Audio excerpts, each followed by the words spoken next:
Thomas Paine, Thomas Paine, Thomas Paine, Sam Adams, Sam Adams, Sam Adams, Benjamin Franklin, Benjamin Franklin, Benjamin Franklin.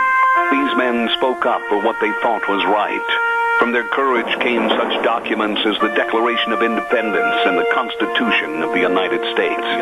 From their willingness to speak what was sometimes unpopular but right, we enjoy such liberties as freedom of speech, the right to keep and bear arms, and freedom of religion.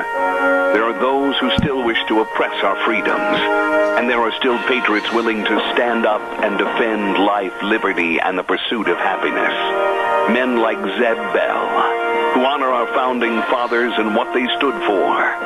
It's now time for Zeb at the Ranch, speaking up and defending your freedoms. Brought to you by Magic Valley Les Schwab Tire Centers and all of the other great advertisers on the program. And now, Zeb Bell. There are 6 words that, I read this morning, and it kind of slaps you in the face a little bit. We sit there and we complain, and we say, oh, gee, life is bad, and you want this, that, and the other thing, and you kind of fall into a grungy kind of a downer. Listen to these 6 words, and then really contemplate using them today. I know I'm going to. Be alive while you are alive. Amen. Good morning, everybody. Here comes Kate Smith, and God bless America on Halloween. We need a Pledge of Allegiance person. Good morning, good morning.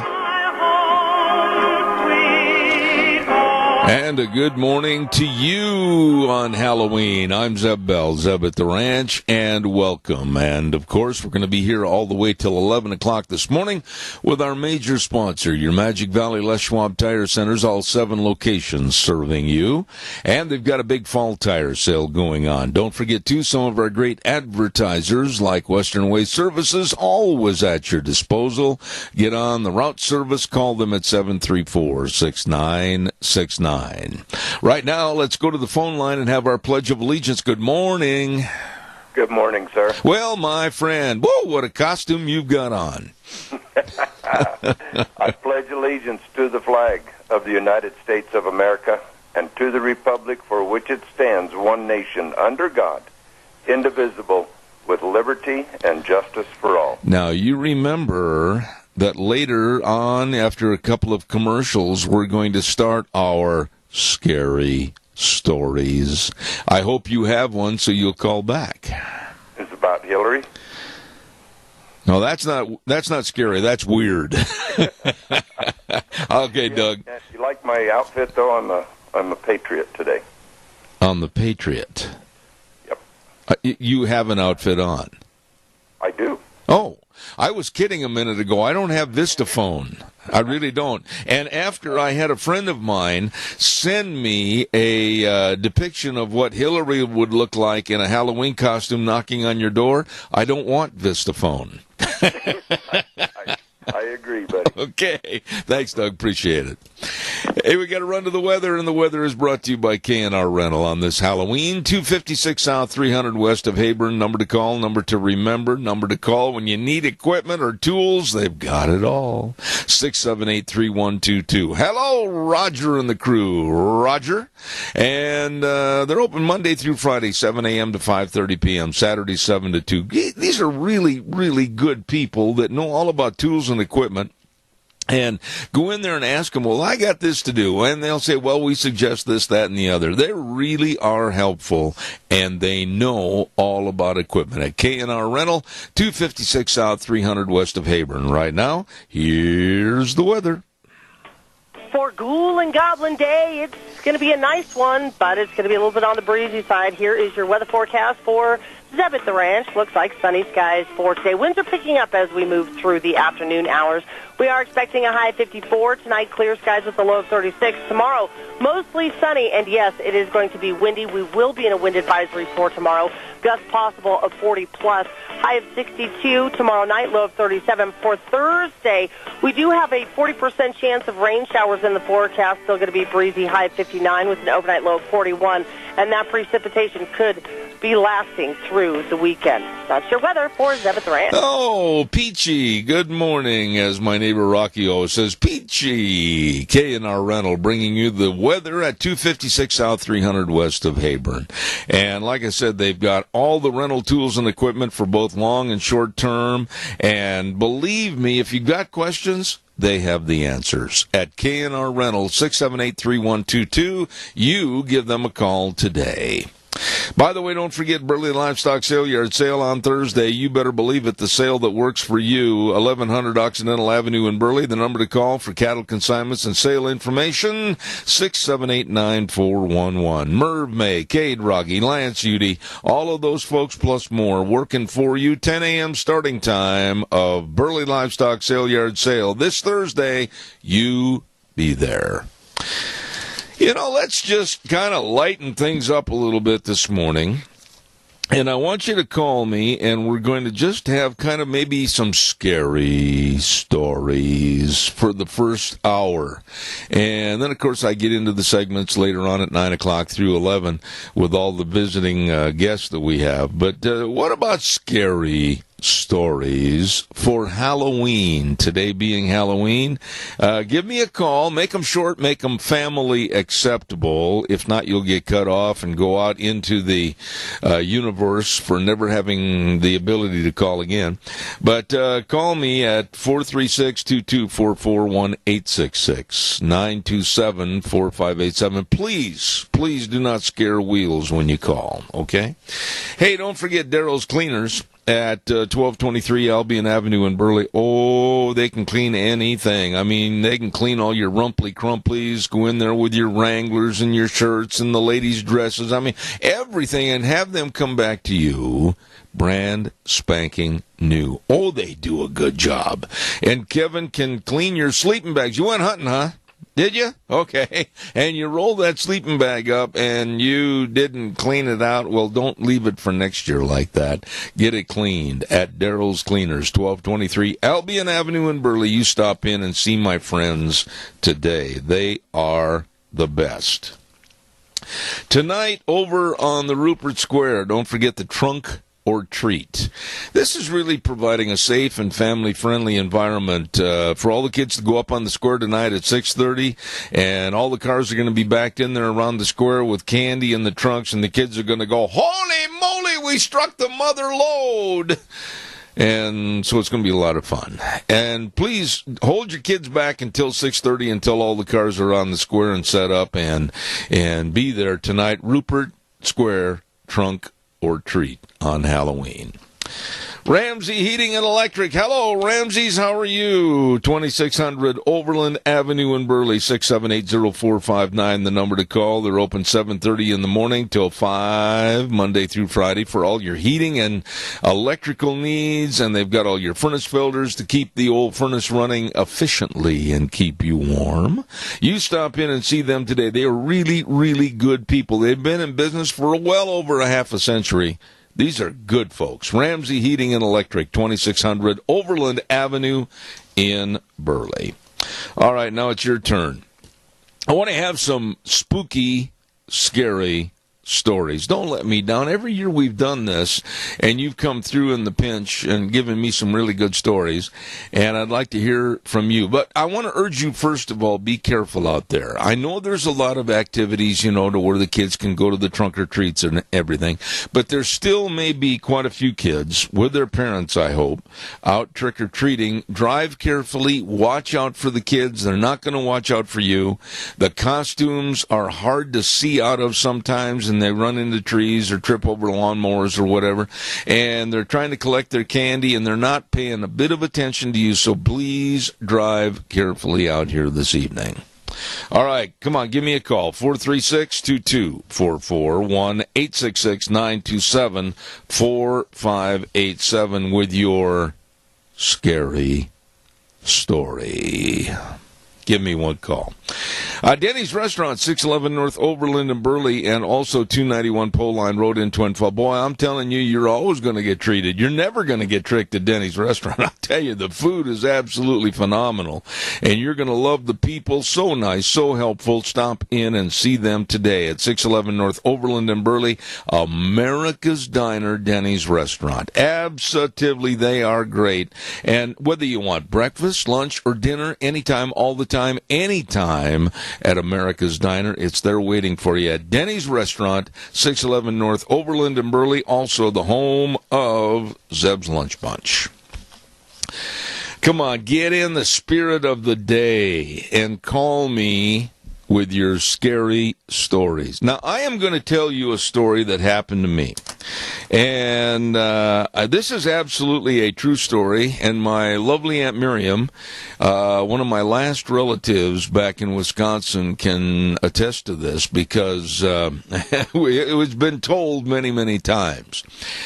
My dad and mom, in the fall of the year, they used to go up to Rhinelander, Wisconsin, a very, very heavily wooded, not very populated area in Wisconsin, especially at that time. This is back in the 50s. Yeah, I'm an old man. And my Aunt May and Uncle Archie lived way back in the woods by Rhinelander, Wisconsin. I mean, hey, they had to go up about 1.5 miles of dirt road from their farm way back in the woods and get their mail. Well, I was about 11 years old. And my family, my dad had some time off, and we went deer hunting up in Rhinelander. And we stayed at Aunt May and Uncle Archie's farm, and, of course, we stayed upstairs. Dad and I in one bed, and my sister and my mom in the other.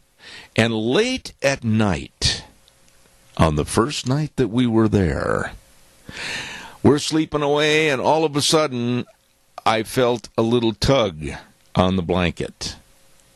I woke up, sat up, and there was a little old man smiling, holding a newspaper, and he just smiled at me and waved and walked down the hall and opened a door, and that's all I saw. And I laid back down in bed, and it scared the bejeebers out of me. I woke my dad up and said, hey, I thought Aunt May and Uncle Archie were the only ones here at this house. Well, they are. Go back to sleep. And I said, no, there's a little old man that just walked through this room and carrying a newspaper. And my dad, being a rather gruff old German, said to me, I told you, go back to sleep. So the next morning, we're down at breakfast. And, you know, the adults always, in my family, always had the philosophy, little children should be seen and not heard. And finally, I couldn't stand it any longer, and I said to my Aunt May and Uncle Archie, who is the other man that's living here? And Aunt May and Uncle Archie looked at me like I'd fallen off the pumpkin truck, and they said, no one.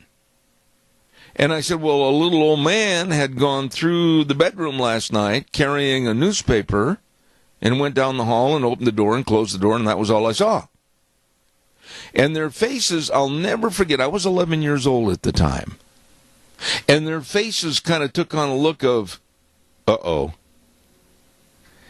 Archie's brother had lived with them for about 12 years after his wife had passed away. And he had helped my Uncle Archie farm and had stayed at their home. And it was his habit at night to take the daily newspaper up to his room and read it before he went to bed. I'll just let you mull that over. Calls are welcome, 436-2244, 1-866-927-4587. Want to say Pomerelle Place, what nice people at Pomerelle Place, and we just absolutely enjoy telling you about them. For seniors that need, maybe they're just living alone, and it's not a good situation to be alone and lonely, and there's a lot of safety hazards, and you might be susceptible to various injuries, poor nutrition, you're not feeding yourself right, maybe missing some of your medication. Check into a Pomerelle Place, a place for senior living at 1301 Bennett Street in Burley. The number to call, these are nice folks, 677-8212, 677-8212. Senior living, offering the ability for seniors to maintain their independence both safely and comfortably at Pomerelle Place, a place for senior living. Oh, come on, give me a call, 436-2244, 1-866-927-4587. Also, don't forget Ramsey Heating and Electric and Lennox, teaming up to have Lennox Home Comfort Systems, where you could possibly get up to a $1,600 rebate on a Lennox system. Call Ramsey Heating and Electric today at 678-0459. Caller, good morning, you're on the air. Good morning, Zeb. Yes, sir. Have you ever been snipe hunting? No. You have not? Nope. Well, you've missed a great experience, because when I was like 12 years old and we went to scout camp up to, I think it's Camp Bradley, and the older scouts kind of cooked this thing up, and it's called snipe hunting. Yeah, I know about what you're talking about. I didn't want to play into your hand, so go ahead. Oh, okay. But anyway, you have this gunny bag that you're supposed to catch the snipe when they run him into you. Wonderful. And it's very dark and kind of spooky up there in the mountains, even in the summertime. And these older scouts were all around and making noises like animals, yeah, mountain lions and stuff. And they were very good at it, at least I thought they were. I had no idea. And anyway, that's one of my scariest moments was that. And I just wanted to get it over with. Well, you know something, Keith? Being scared, and at this time of the year on Halloween, there's always the ghost stories, and there's always the old movies like Dracula, and The Mummy, and Frankenstein, and everything. The story that I related to you is absolutely true, because my Uncle Archie's brother, like I said in my story a moment ago, had died about 11, 12 years prior to our going up there, and when I told my aunt and uncle that I saw this man walking down the hall to his room, I'm telling you, you could have heard a pin drop in that house, and I'll never forget that. There was no answer. And my Uncle Archie, later on that day, he had asked me, he said, hey, by the way, he said, what was that man wearing? And I told him he was wearing an old flannel shirt with a pair of bib overalls, and Uncle Archie about fell over because that was the customary dress of his brother. Oh, goodness. Well, and I would not say that you did not encounter that. Yeah, and I was too young to drink. But anyway, that was pretty scary, being a young man, and they just left you out there in total silence. Yeah. For quite some time. And to this day, I never have found out what a snipe was. Well, you just keep looking through your reference books and your encyclopedias, but you sound to me like a man that doesn't really like the idea of maybe taking a lawn chair and staying overnight at the cemetery. I don't think that's really a great idea. Okay, Keith. In fact, I think it's preposterous. Okay, God bless. Have a good day, man. Thanks. I got to run. Thanks. Don't go there. All right. Thank you. Calls are welcome, 436-2244, 1-866-927-4587. What is your scary story? Call me and let me know what they are. Halloween! Come on, give me a jingle. Get in the mood. Hey, let's not forget, here's a scary story. How would you like to clean out your own septic tank? Oh.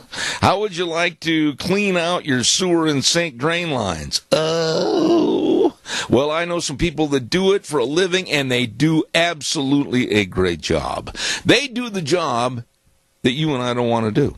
Dino's in Rupert. Dino's Septic Service. I'm telling you, they are fast, fair, friendly. They really do a great job. They're there on time when you need them.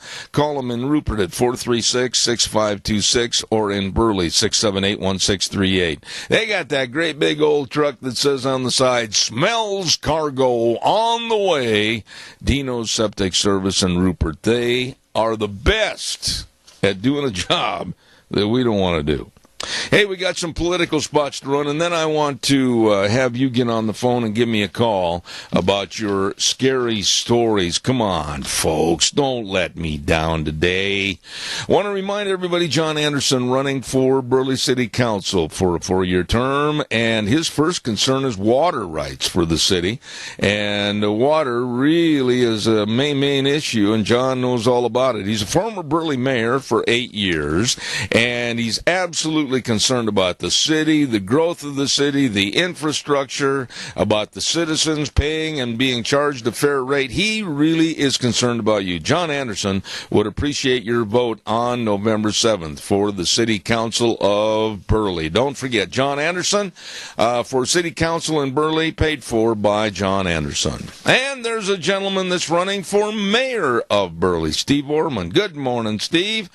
This is a man that has been a resident of Burley for over 30 years. Very experienced leader, manager, and commercial loan officer in the banking industry, and very active in community events. And he's got the people skills and the budgeting skills and knows about economics and wants to be the mayor of Burley. Please remember to vote for Steve Orman for mayor of Burley next Tuesday, November 7th, paid for by Steve Orman for mayor. All right, your turn. Come on. Wheels, what did you do? Turn off the phone lines over there? My goodness, what are you doing? I think it's just the fact that it's Halloween, and I think that the phones might have, I don't know, I'm not going. Closed down. The black cats are on the line. The witches and the goblins are lurking behind the corners. Do you scare easily? Just give me a simple answer to that. It's 50-50. Okay. All right. Answer the phone, buddy. Thank you. Calls are welcome. 436-2244, 1-866-927-4587. Morning, and happy Halloween. Hi. I'm not sure if this is what you're looking for, but we built our house about 20 years ago, and the property that we built on, there was a trailer house. And I'm not really sure the whole story, but either a lady was murdered in it or she committed suicide or something. I don't know. But ever since we've lived in our house, we I spend a lot of time downstairs sewing, and sometimes I'll think my husband's come home. I'll hear the door open or footsteps across the kitchen floor. And I'll wait a while. He never comes. So I've come upstairs, and he's never come home. He's not there. And my kids have heard footsteps, and it's just kind of like yesterday. I thought the garage door was opening, and I waited, and I went out, and my husband wasn't home. So I don't know. There's just kind of weird little things like that. You are making the noises, but I definitely hear things. You are making me have goosebumples all over. I have had the same thing on occasion here at my home when I'm all by myself and Deanne's not here to protect me. And you hear things. It's usually when you're by yourself, it's real quiet. That's why I always keep the radio on or something so I don't have to hear it. Yeah, what you do is you want to walk around the house with the TV up on full tilt or the radio or a record player, tape player, or whatever, and then yell, "Ghosts, I can't hear you, so shut up and stay where you are." That's right. Just go away. Don't bother me. Do you believe in ghosts? Well, I believe that there are people that from the other sides who may come to this world occasionally, and I don't know that they mean us any harm. I think sometimes they're looking over us and watching over us, but I don't believe in scary, spooky ghosts. Well, analyze my story quickly for me before I do a commercial break. I'm 11 years old when I saw this man. Did you hear the story earlier? I did, yeah. Okay, now you tell me, I was 11 years old and my dad and everybody, oh, sit down and shut up, kid. But my Uncle Archie and Aunt May, when I mentioned it to him the next morning at breakfast, believe me, they looked like they'd got hit in the face with a baseball bat. I believe you saw it. I think that happened. I have no reason not to believe that because I think people do. Well, you know, I've heard other stories about people coming back and asking their family members to do things for them. So, you know, whether he was just checking out, seeing who's in his room or something, I don't know. All I can tell you is that I wish some of my relatives would come back and put some money in my checking account. Yeah, tell them where they Thank you. Their treasure. Listen, God bless. Now remember, if you're low on batteries, buy some new batteries for that radio so you can keep the noise up. That's right. Thank you. Thank you. All right, take care. Thank you. Bye-bye. What is your scary story? Are you afraid of the dark? Are you afraid of opening up the attic door? Are you afraid of going into the dark basement? Give me a call. While I'm waiting for your call, hold on, caller. I'll be right there. Don't forget Barry Equipment and Rental. 3 locations, South Lincoln and Jerome, Addison Avenue West in Twin Falls, and 159 West Highway 30 in Burley. Oh, my goodness, they've got all the Bobcats running all over the place. I'm talking about the Bobcat excavators. New and used excavators for sale or rent, all shapes and sizes. My goodness, you don't know how to drive one? They'll teach you. They got a big sandbox out behind. You get a hold of them today for the Bobcats and all the equipment you need to get the job done right at Barry Equipment and Rental, Jerome, Twin Falls, and 159 West Highway 30 in Burley with my old buddy Juan. Good morning, caller. You're on the air.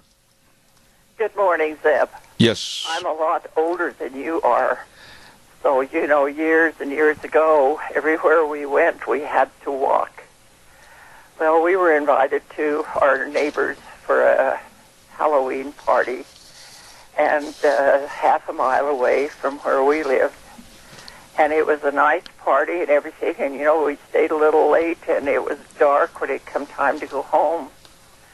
My sister and I don't know, we must have been 8 or 9 years old, maybe not that old, but, well, I guess we were. But anyhow, we started walking home, and she said, I think we better walk backwards so we can see who's following us. So we walked backwards for a while, and I said, you know, we better just turn around and run because we don't even know who's coming towards us. So that was my experience of a scary Halloween, and, you know, I don't think we ever went to another party. You had to walk in the dark and going home. In the dark. Oh, I know who this is, and I know you would not ever tell a falsehood, so I believe you, and I will wish to you a very happy Halloween. Thank you very much, Zeb, and I'm not going to be out walking tonight. I'm going to stay home in my warm house. Okay. And I hope that you can, too, and have a nice Halloween. God bless you. It's so good to hear from you. We even used to, there's another thing we did. We were, when we were got a little bit older, there was a bunch of us went out, and we would take turns of going to the door for trick and treat. And while we were getting treats, the others would be out soaping the windows of the house. That a girl. We used to soap the windows and wax them and that. And then when we were about finished, another pair would come to the door and get their treats after they had soaped the windows. So we were kind of at an age a little mischievous, but that one night, we weren't mischievous. We were scared to death, but we did make it home. Well, I'm glad you Halloween, did. Deb. All right. Happy Halloween to you, my dear. Thank you so much. What a nice lady right there. I love her. Thank you. Hey, calls are welcome. 436-2244, 1-866-927-4587. What is your scary story? I'm sure you've got one. Come on. Fess up. Don't sit there and play like John Wayne or Wonder Woman. Come on. Tell us what really scared you at some point in your life on Halloween. Give me a call. Well, I'm waiting for your call. I also want to remind you that Bryce Morgan is running for the Burley City Council. Next Tuesday is Election Day.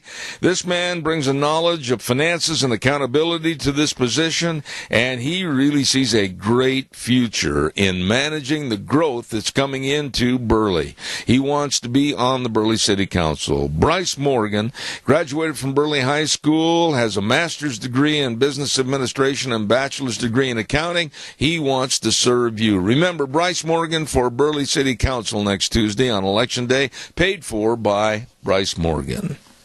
All right, give me a call, 436-2244, 1-866-927-4587. Don't forget, too, I mentioned it a little bit ago, going to mention it again, Ramsey Heating and Electric and Lennox teaming up on the new Lennox home comfort systems, and you possibly could get up to a $1,600 rebate on a new Lennox home comfort system. How do you find out more? Call Ramsey Heating and Electric at 678-0459, Ramsey Heating and Electric and Lennox, saving you money. Give them a call today. Come on, I know there's a lot more scary stories out there. I know that you may have a little story about your family, your mom and your dad. I remember one time when my sister and I was probably, 12, 13. My sister was about 10, and we're inside carving some pumpkins. And all of a sudden, my dad says, I've got to run outside, or I've got to go do something. He didn't say where he was going to go. And it's dark, and it's Halloween, and the wind's blowing, and Dad didn't come back for a long time. And all of a sudden, my mother says, well, I wonder where your dad is. He should be back by now. I'll go out and see if I can find him. And so my sister and I are sitting there at the kitchen table, and we're still carving these pumpkins, and all of a sudden, the lights went off. Now, that absolutely was not good for a 13 and a 10-year-old in the house by themselves because Mom and Dad had left. And the lights come on, then they fluttered, then they went off. And then all of a sudden the lights came back on, and I had this brilliant idea after I heard some scratching on the main window in the living room to run to the window. And at that time, two ghoulishly ugly figures jumped up in front of the window, and quite frankly, if I would have had to go to a dry cleaner's, my clothing bill would have went up about $50. Holy cow. Well, long story short, it was Mom and Dad, but I'll never forget that day that we were carving the pumpkins, and Mom and Dad jumped out of the bushes, and I never did see what happened to Jerry Ann, my sister. She went someplace in a hurry. But anyhow, give us a call, 436-2244, 1-866-927-4587 for your scary story. Caller, good morning. You're on the air. Good morning again. I have this one story that is about a friend of mine, and I'm going to mention his name because he's a good guy, and he wouldn't mind me telling this. But years ago, his name was, or still is, Glenn Dilworth. And he lived about 2 doors down from the cemetery here in Burley, the Pleasant View Cemetery. And he would work hard during the day and everything, but he was trying to lose weight. And so at night, after everything, he would go jogging. And this night, he decided to go jogging in the cemetery because they had good roads through there and everything, and he could go at his own pace, and it was very quiet. But it was quite dark, but it was when you could have shadows. And he was just jogging along gently, and all of a sudden he seen this shadow behind him. Uh-huh. A big shadow. Uh-huh. And he started running a little faster. And it was gaining on him. And he didn't know what to do, and he just ran and ran until he couldn't run no more. And finally the shadow caught up to him, and it was his big black dog. Big black dog chasing him. I'll tell you what, that would scare me too, especially at night with any kind of a dog. He told me about it, and I'm sure he don't mind me telling that story about him because he's a real good person. But that would scare the heck out of me, and he was jogging in the cemetery. Well, that's the part that I wouldn't do. There's all kinds of things that go on. I have certain limitations on areas and real estate with which I'll put myself in on Halloween, and the cemetery is not one of them. Thank you, Keith. God bless you, man. Appreciate it. Thanks. See you. Bye. Hey, give me a call, 436-2244, 1-866-927-4587. I have another gentleman that's running for Burley City Council, Mr. Ralph Carlson, as a matter of fact. Retired gentleman that absolutely has an understanding of how businesses work, and he understands companies coming into this area and the growth and how the growth needs to be managed, and he wants to serve you. Ralph Carlson, candidate for Burley City Council, and he says, I would love to be of service to you. And he knows that many challenges are going to fall with zoning restrictions, utilities, street and recreational facilities. He wants to serve the city of Burley on the city council. So remember, vote for Ralph Carlson, candidate for Burley City Council next Tuesday, paid for by Ralph Carlson. All right, give me a call, 436-2244, 1-866-927-4587. Surely you've got a little bit of a scary story out there. Don't forget, our friends at Burley Physical Therapy and Rehabilitation. Now, this isn't meant to scare you. This is meant to help you. 1263 Bennett Avenue, Suite 2 in Burley. They really care, and they want to help you get back to being you. I mean, whether it's a sprain, a strain, an accident, surgery, whatever, they don't want you kind of moping around going, ooh, ooh, that hurts. No, they want you to get back in shape. And they know all the exercises, and they've got the best of physical therapists there, and they've got the hydrotherapy pool. I mean, man, this is where it's at to get you back to being you. Burley Physical Therapy and Rehabilitation, 1263 Bennett Avenue, Suite 2 in Burley. The number to call, 678-1191. All right, come on. I thought sure we'd have a whole bunch of people calling in and saying, well, this happened to me, and we did this, and everything else. Give us a call, 436-2244, 1-866-927-4587. I was watching, again, she was on the news again this morning. I don't know how she does this and why the networks are doing her a favor to keep her in the news, and I'm talking about Hillary Clinton. It's amazing. And the press throws her such great big softballs, or balloons even, as far as questions are concerned. And this host, if you will, asked her, well, if you go out trick-or-treating, what costume are you going to wear? And she said, oh, giggle, giggle, giggle, I think I'll dress up as the president. Giggle, giggle, giggle. Now, somebody, and Deanne, who did this, I have no idea, sent me a caricature of Hillary out trick-or-treating. Oh, I wished I could show this to you folks. I can't do it. In her Halloween costume, and we'll just let it go at that. Calls are welcome, 436-2244, 1-866-927-4587. That's ugly. Anyway, Mount Harrison Audiology and Hearing Aids sponsors our weather. Dr. Christine Pickup, Doctor of Audiology, and they're located right behind the Minidoka Hospital, across from the emergency room, and the number to call to make an appointment for a hearing screening. And I urge you to do this. I really, really do, because they can help you if you're noticing some hearing problems. Mount Harrison Audiology and Hearing Aids, 312-0957. Right now, here's Gina with the weather. For Ghoul and Goblin Day, it's going to be a nice one, but it's going to be a little bit on the breezy side. Here is your weather forecast for Zeb at the Ranch. Looks like sunny skies for today. Winds are picking up as we move through the afternoon hours. We are expecting a high of 54. Tonight, clear skies with a low of 36. Tomorrow, mostly sunny, and yes, it is going to be windy. We will be in a wind advisory for tomorrow. Gusts possible of 40+.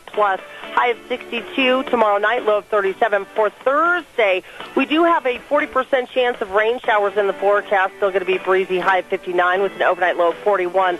And that precipitation could be lasting through the weekend. That's your weather for Zeb at the Ranch. Thank you, Gina. Mount Harrison Audiology and Hearing Aids with the wonderful Dr. Christine Pickup. And by the way, if you are a family member is on hospice and is having problems hearing, call them at 312-0957, and Dr. Pickup can and will help them.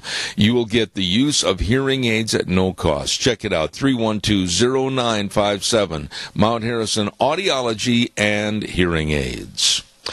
All right, come on. I really would like to hear more from you folks at, of course, 436-2244, 1-866-927-4587. Well, I'm waiting for you to give me a call. Oh, by the way, I wanted to mention, too, that of all the world's problems, think about this. I mean, we've got problems with North Korea. They want to start a nuclear holocaust. And this fat little dictator over there that absolutely needs a good swift kick in the pants or a poke in the nose is just doing everything he can to entice the nuclear community to get involved with him against us, the United States. We've got ISIS problems. We've got economy problems. We've got healthcare problems. We've got problems that need to be addressed. And what are we spending most all of our time on? The media is spending all their time on. Our taxpayer money is spending literally through the roof on, and that's, of course, the supposed collusion, supposed problems with the Trump administration and Donald Trump himself. And after 10 full months, nothing. No collusion. And by the way, the word collusion, it makes me mad. When you hear the media people say, well, we're looking into the possible collusion of Donald Trump with Russia. Collusion is not a crime. Look up the meaning yourself. Look up the semantics of the word. It's not a crime. Collusion. What they're doing is nitpicking in a concentrated effort with the Democrats to try to take and dethrone, tear apart, and destroy the Trump administration, for Pete's sakes. And we're spending all this time and money. And like Paul Manafort yesterday. You know, he's not a good guy. He's not a good guy to what he does for a living, how he's earned his money and everything. He's kind of a shady character. And all they could find is that years and years before he ever got tangled up with the Trump administration, he had some money laundering problems and other illegalities that they're looking at. But this is years before Donald Trump came onto the scene to even be considered as a presidential nominee. Good morning, caller. You're on the air. Good morning, Mr. Bill. Happy Halloween. Oh, stop. Yeah, I was about 13, and I was babysitting for some really good friends of my parents. And they had, you know how they had those old glass windows in the front door? Oh, yeah. Well, I had just put the little girls to bed, and I come downstairs and looked out, and it's like, shit, somebody's... Oh, whoa. Watch your language, lady. Watch your language. Sorry. Looked out come down the stairs and was looking out the door, and it's like, oh, my heck, somebody's looking in the window. And I ran around the corner, and I looked, and it's like, shoot, they're looking back at me. And so I called the people, and I said, there's somebody outside your front door. It's locked, but there's somebody outside the front door. And they come home, and they come in the door, and the guy said, Donna, there's nobody out there. Come to find out, it was my own reflection looking back at me. Oh, my God. Well, now, that might, on Halloween especially, be a little spooky out there. Yes, sir. All right. And sometimes it's a little spooky having you call in. I know, sorry. All right. Have a good day. Thank you. All right. Thanks. Woo! Sweat running off my brow. Anyway, give me a call, 436-22441-866. Yes. Can I tell a couple stories? Do you have one? I actually do have a couple if you got some time before. Real quick, because I got a commercial break, but go ahead. All right. So, okay, how do I start this? I don't know. It's your story. The first time that we moved here, we moved into our house and everything. And, right. You know how you kind of have the, not tunnel vision, but just you're perceptive when you're looking off to the side of yourself, or you might be doing something and just, your perception of everything, you feel like something's there. Yeah. Well, my mom had a moment in time where she was in the kitchen, and me and my dad and my brothers were outside in the backyard, and she was making dinner, and of course she went to look up, and of course through our window she thought she saw a black figure standing behind her. Come to find out, maybe a few days later, towards the evening, I was sitting at the bar, and of course, from my perception. Why don't you grab that call real quick? Grab the call so they don't hang up, and then finish your story. Okay, caller, we got you. We'll just get you on the air momentarily. Stand by. Okay, now back to the dark figure and your mom.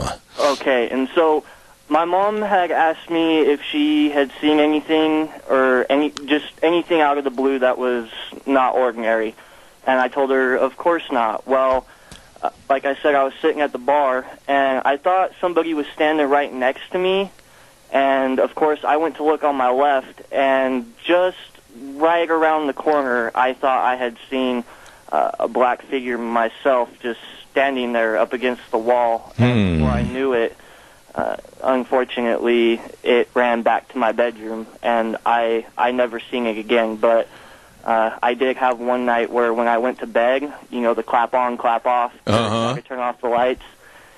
I ended up doing that, and crazy story, my lights ended up turning off by themselves, and even to this day I can't figure out how that happened, because I woke up the next morning and my light bulb was perfectly fine. It didn't blow out, nothing happened, just it was one of those moments where it scared the heck out of me that evening, and I swear I slept underneath my blankets and didn't get out until the sun rose up the next morning. It just, you have those experiences. Yes, we do, and that black figure is still in the room with you right now. Let's hear what that caller has to say. All right, let's hear what the caller has to say. Good morning, you're on the air. Oh, they're backing up. Well, listen, I got to do a commercial break. Whoever it was, call back. We'll get you on quickly. I want to remind everybody about the big fall tire sale going on at your Magic Valley Les Schwab Tire Centers, where doing the right thing matters, and they always do the right thing to serve you with the best of tires for your car, your pickup, your SUV. And, I'm talking about all your tires for the fall and winter driving. I mean, the road conditions are going to change, and they want to make sure that you're safe. Also, the best in brake service and front end alignments and shocks and struts and batteries. Oh, my goodness sakes, they've got the very best for you. But, above all, at all 7 locations, the absolute best in service to you. Stop in and see Lane and Rupert, Dave on Blue Lakes and Twin, Mike and Buell, Mike and Jerome, the Twist family in Paul, Daniel on Poline in Twin Falls, and Randy on Overland in Burley, your Magic Valley Les Schwab Tire Centers. Whoever the caller was a moment ago, call back. I hope you do, because we still have time to get your scary story on. And tonight, not a scary story. I had predicted that the Houston Astros would defeat the Los Angeles Dodgers in 6 games. Tonight, that might come to fruition as they go back to L.A. for game number 6. Houston leads in the series 3-2. Boy, do I feel good if they win that. Predicting. Yeah, there we go. But anyway, tonight's the, I hope, last game of the World Series. So we'll see what happens. What else have we got here real quick? I wanted to mention to you that the Democrats in Virginia, I have never, and I mean this in all seriousness, never seen a video against a politician that is as absolutely as low as what they put together. We're going to talk about that a little bit later on this morning. Caller, I got about a minute and a half left. Go quickly. I'll give you a real quick story. Well, I think it was right around Halloween. Our parents were gone, and we were watching a really scary movie, and I was about the middle child, but my oldest sister, well, the movie was just getting the very scariest part, and the lights went out. Totally, we lost electricity. And we had to run through another room to our bedroom, and my older sister, who should have been the brave one, she about trampled all of us getting to the bedroom first. We all ran and got in our beds and covered our heads. We all talk about that still because that was one scary moment. So anyway. You know, you never want to be ahead of a bigger person that's running faster than you. That's totally true. They don't care when they're scared. They don't care about how much pain they have. When you feel somebody grabbing your ears to toss you out of the way, it's best to just get out of the way. Thank you. Yeah, that's true. So, all right. God bless, man. Thanks. Happy Halloween. We're going to take a run to the news from CBS. That's scary enough in itself. And we'll be back with Dan Perkins coming up next half hour. Don't go away, Zeb at the Ranch.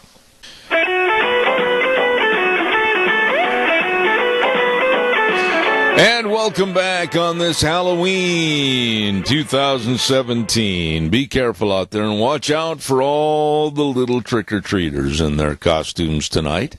Hey, don't forget, Zeb at the Ranch brought to you by our Magic Valley Les Schwab Tire Centers. All 7 locations serving you. Great big fall tire sale going on right now. And also, we want to say a big thank you to some of our great advertisers, and that's, of course, Western Way Services. From the canyons of the Snake River and all across southern Idaho, we're always at your disposal. Western Way Services, we care about our community, our resources, and this great land. Western Way Services is lending a hand, always at your disposal. Western Way Services, always at your disposal, and of course ready to serve you. Don't forget, they can put you on the route service, pick up your garbage. It's gone, it's out of there. And of course, they've got the Go Mini portable storage units. They've got all the dumpsters in various sizes. They are waiting to serve you. Just give them a call, 734-6969. Western Way Services, yep, it's true, always at your disposal. Right now, I also want to remind you, hey, you know what? A lot of times it becomes a real chore, and sometimes it's kind of a big headache for seniors and others to try to put up all those Christmas tree lights. Forever Green Lawn and Tree Care say, hey, why don't you give us a call at 423-6454, and we can hang your Christmas lights for you. That's right. They've got a very experienced staff that's willing to come out and do the job. They design custom fitting light strands to match the specific needs of your house or your business. Why don't you give them a call today? They'll give you a free quote. 423-6454. Forever Green Lawn and Tree Service, helping put up your Christmas holiday lights. 423-6454. Also, I want to remind everybody that Ramsey Heating and Electric and Lennox teamed up to help you with a Lennox home comfort system. All you have to do to see if you can qualify for up to a $1,600 rebate, call Ramsey Heating and Electric at 678-0459. Ramsey Heating and Electric and Lennox, saving you money. Before we go to our guest, I also want to remind you, too, that we are so blessed on this program to have the best of the best. And that's, of course, one of which, Hanson Mortuary, 710 6th Street in Rupert. And that's with Joel Heward, the manager, his family, and his staff, serving your family. When there's the passing of a loved one, believe me, time just, you don't know what has to be done in such a short period of time. They can help you with all the arrangements and always treating you with the highest ethical standards with unquestioned integrity. Please give them a call today and find out more. 436-5636, Hanson Mortuary at 710 6th Street in Rupert. Right now, let's check with Wheels. Do we have our guest on the phone? Yes, sir, we do. Thank you, Wheels. I appreciate it. I've always enjoyed having this man on my program whenever he gets the chance, and he's a United States Army retired enlisted infantry for 6 years, co-founder and board member of Songs and Stories for Soldiers. Hello, Dan Perkins. How are you this morning? Good morning, and how are you? Well, I hope you have a happy Halloween and don't get tricked as much as you get treated. Well, I live on Sanibel Island in the Gulf of Mexico. We don't have a lot of kids in the neighborhood, so probably not going to get any trick-or-treaters. We haven't for the last several years. Well, I'll tell you, Dan, I envy where you are right now. But, tell me a little bit about this story. And there's so many loose ends with Frederica Wilson, the congresswoman, demanding apologies and saying that Donald Trump misspoke to the widow of LaDavid Johnson. I mean, this whole story, there's a lot of questions I have. Kind of give us a summation of what your thoughts are about this kook and crackpot, Frederica Wilson. Frederica Wilson is trying to be a Maxine Waters wannabe with her cowboy hat. And that's about the most positive thing I can say about her. Having not only served in the military and also having been in a military hospital and working with 71 military facilities all over the country. I have a brotherhood with those men and women who serve to defend our country. And when I see what this Congress person did is to turn it into a political event, it's probably a good idea. If you don't know anything about something, you're better off to keep your mouth shut. And obviously this congresswoman doesn't know what it means to go into the military, to stand in front of the barracks your very first day in the Army. And when you take an oath of allegiance to the flag and to the country and to protect it with your life, she doesn't know what that means. And so when Donald Trump told the widow he knew what he was doing, everybody who's ever volunteered to the military, regardless of the branch, knew exactly what Mr. Trump was saying. When you sign up and you volunteer on your own, you put your life at risk for this country. You know what you're doing. And you take an oath to do that. I just felt to politicize the death of this young soldier and to manipulate his widow was just, I'm not even sure I can come up with the right word. It was so abhorrent to me. And then we had General Kelly, the chief of staff, who lost his own son in Afghanistan. And he said, with no malice, that Barack Obama did not call him. And he was working for Barack Obama at the time.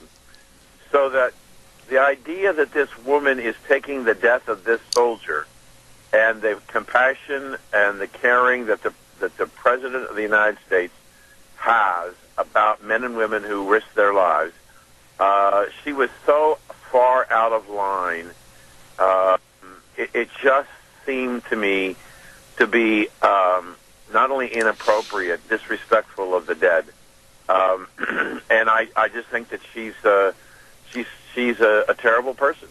Let me ask you this, though, Dan, and tell me where I'm wrong, but it almost looks to me like it was a setup against President Donald Trump.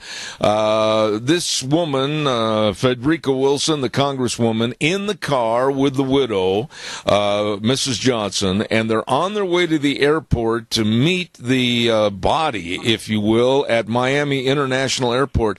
What was Frederica Wilson doing listening in on the phone call, and what right did she have to give her own personal transcription of what was said or what was not said? This bothers me.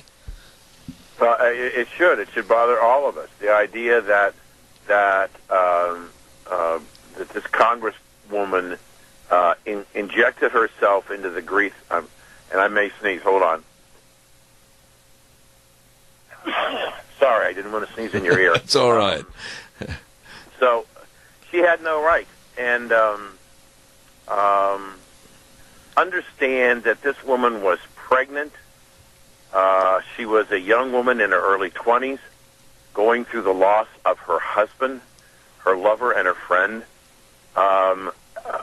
I think that the congresswoman basically took an incredible advantage of this particular young woman for her own political gain, and not for any gain or comfort to the widow. And I just thought it was, I saw Kelly interviewed last night, and he was talking about the phone calls, and he said in his interviews, several interviews since it all happened, that he had encouraged the president not to make phone calls because the way he expresses himself about the loss could be possibly misinterpreted by some people. And if you had a congressman in the car who was already against Mr. Trump, it wouldn't be hard for her to construct something to make it look like he was insensitive. Yeah. But she's ignorant. She doesn't understand. She doesn't understand the concept that when you do basic training, infantry training, like I did, and you're on the live fire range where you're firing live bullets, and the drill sergeant says to you, the guy next to you may save your life, and you deal with that. And I was in the service almost 50 years ago, and yet I can still see images of all those young men that I went in basic training with. You become so attached to these people, as attached as you are if you're married to your wife. And you think about them, they just pop into your mind at any moment in time, and you wonder what they're doing. It's that strong an impression, that relationship. She has no idea what that means. Absolutely. Dan, take us to the next part of this story that really irritates me, and I also have some question marks that I don't fully understand. When General Kelly referred to Frederica Wilson as an empty barrel, please, I've been to a couple of county fairs and a hog calling contest in my life. How in the world can that reference be a racist comment? Well, wow. We live in a country where no matter what you say, if what you say is against what somebody on the left believes, they can call you a racist. I mean, we had people who said that if you voted for Donald Trump, you are a racist. Right. Doesn't make any difference whether you're black or white or Asian or male or female. If you voted, the act of voting for Donald Trump made you a racist.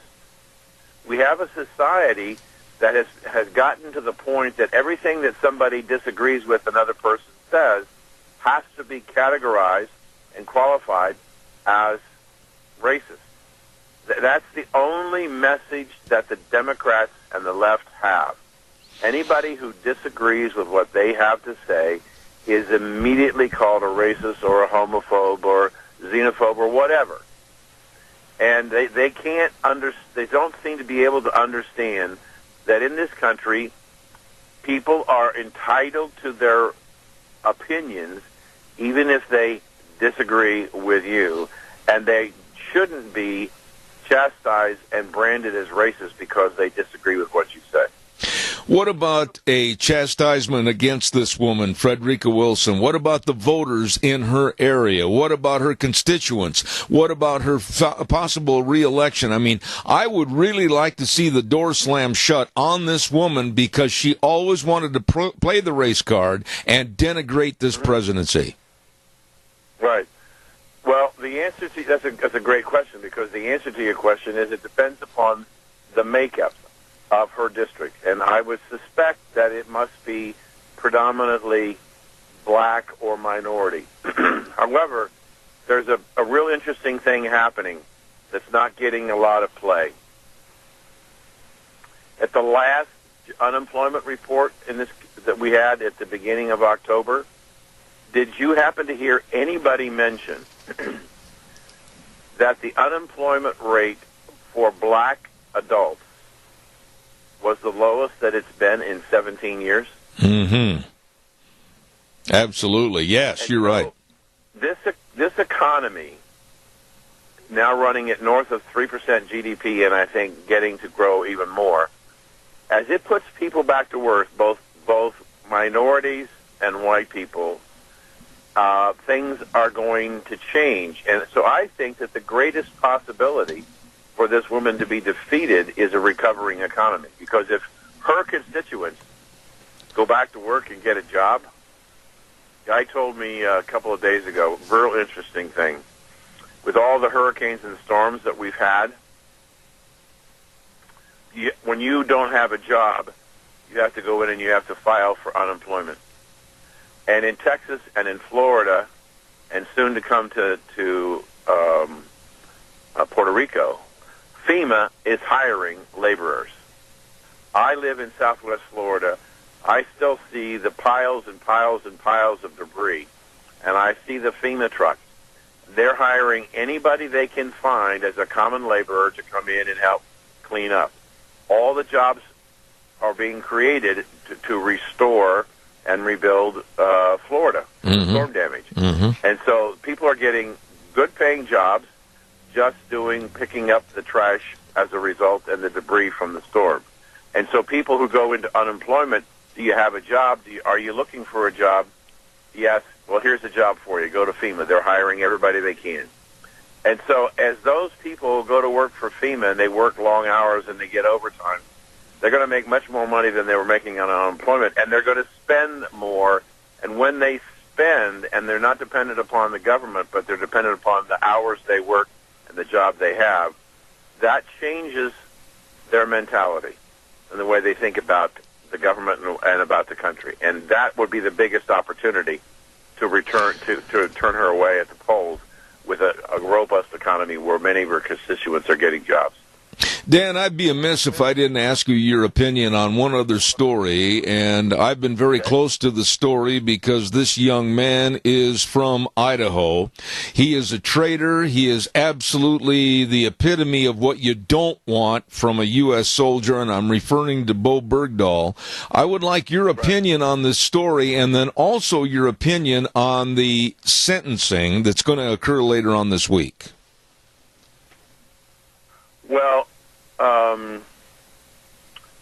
it was interesting to me if you look back in history about this situation. Go back to the time when we traded him for 5 senior Taliban and ISIS leaders, really bad guys, and the Bo's mom and dad were in the Rose Garden with the president, every lovey-dovey, and he came back, and he knew he was going to go to court-martial, and he was trying to say, his lawyers were trying to say that Trump tainted the jury because of what he said about traitors. And then all of a sudden, out of the clear blue sky, he decides he's going to plead guilty to both charges. Mm-hmm. He didn't want to testify. I don't have a reason as to why nobody has, to me, has indicated why he decided not to testify. Yesterday, in the court hearing, he apologized to the families of the men and women who lost children or spouses who were either killed or wounded. But one of the widows or one of the women who was responsible, whose husband was severely injured, said, "I'm no longer a partner, I'm a caregiver," because her husband is disabled. And so the colonel, who was the judge, is going to make his ruling. In the lesser charge of AWOL, he could probably get 5 years. On the other one, he could probably get life in prison. I suspect that he will get life in prison, and rightfully so. Absolutely. I don't know what was wrong with the young man.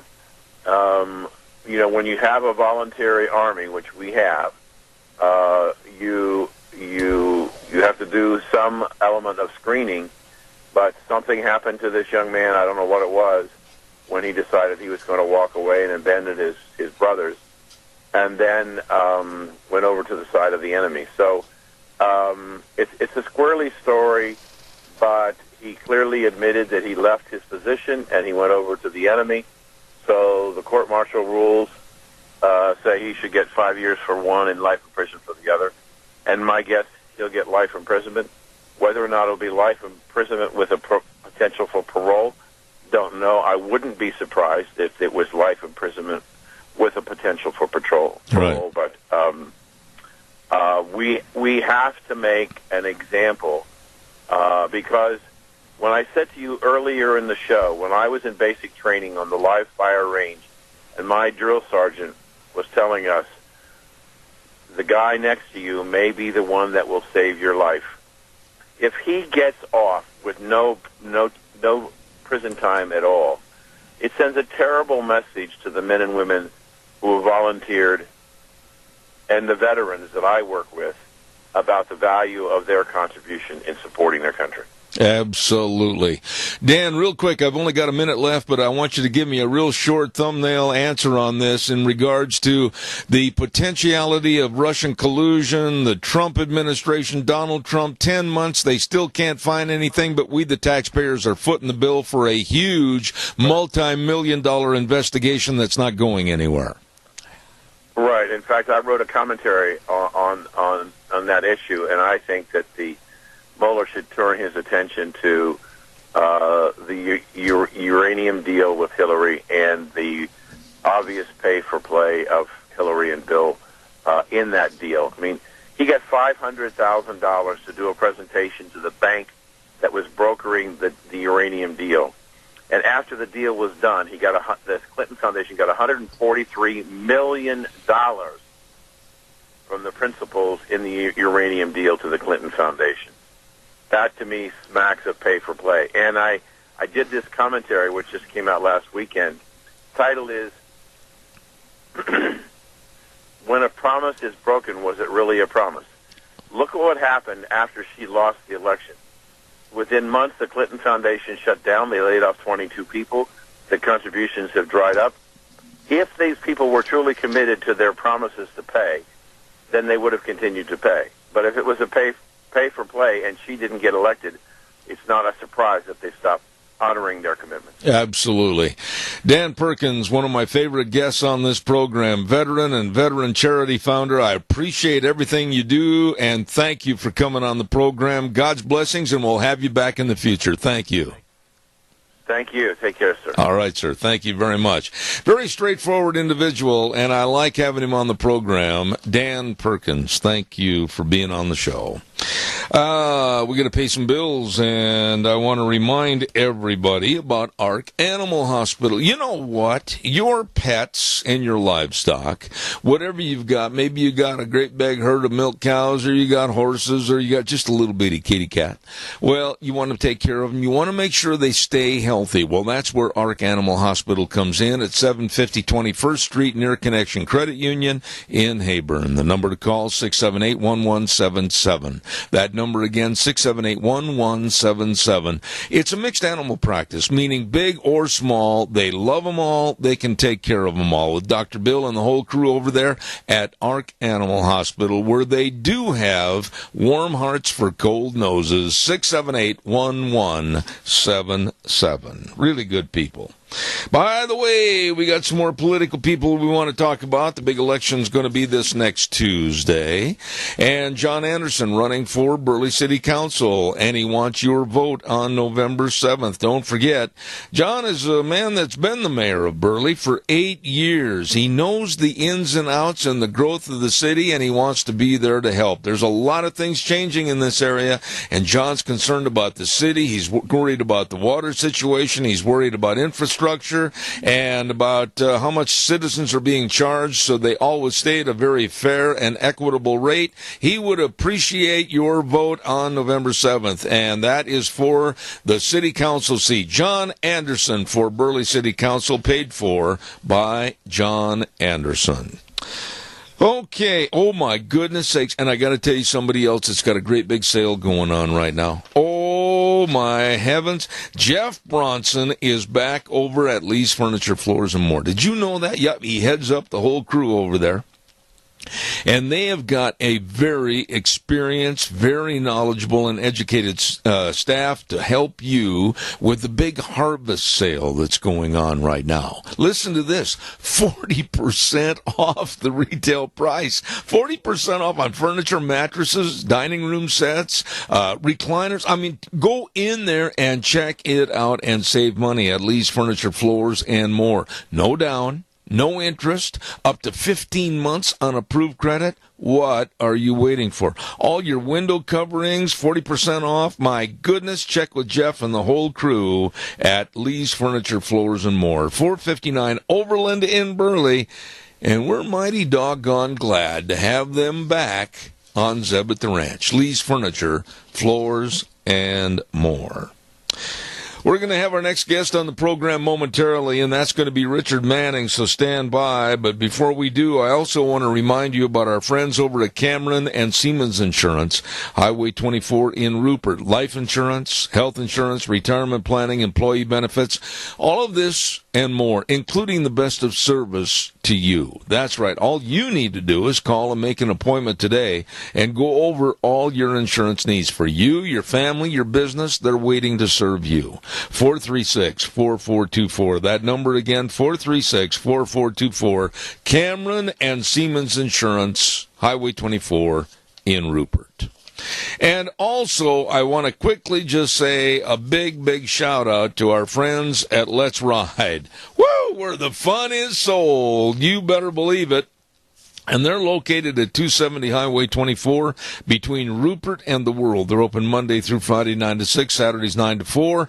They've got all the 2018 snowmobiles ready for you to go out and play in the angel dandruff. And I'll tell you what, they've got all the 4x4s. They've got all the side-by-sides. They've got everything over there, including all the accessories that you want for your activity outside. Absolutely. And the best doggone service department around to keep you running and enjoying the great Idaho outdoors. Let's Ride. Highway 24, located at 270 Highway 24 between Rupert and the World, and it is true. This is where the fun is sold.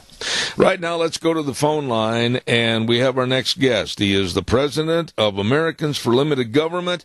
I've really enjoyed having him on in the past. Richard Manning, good morning to you. How are you? I'm doing great, Seb. How are you?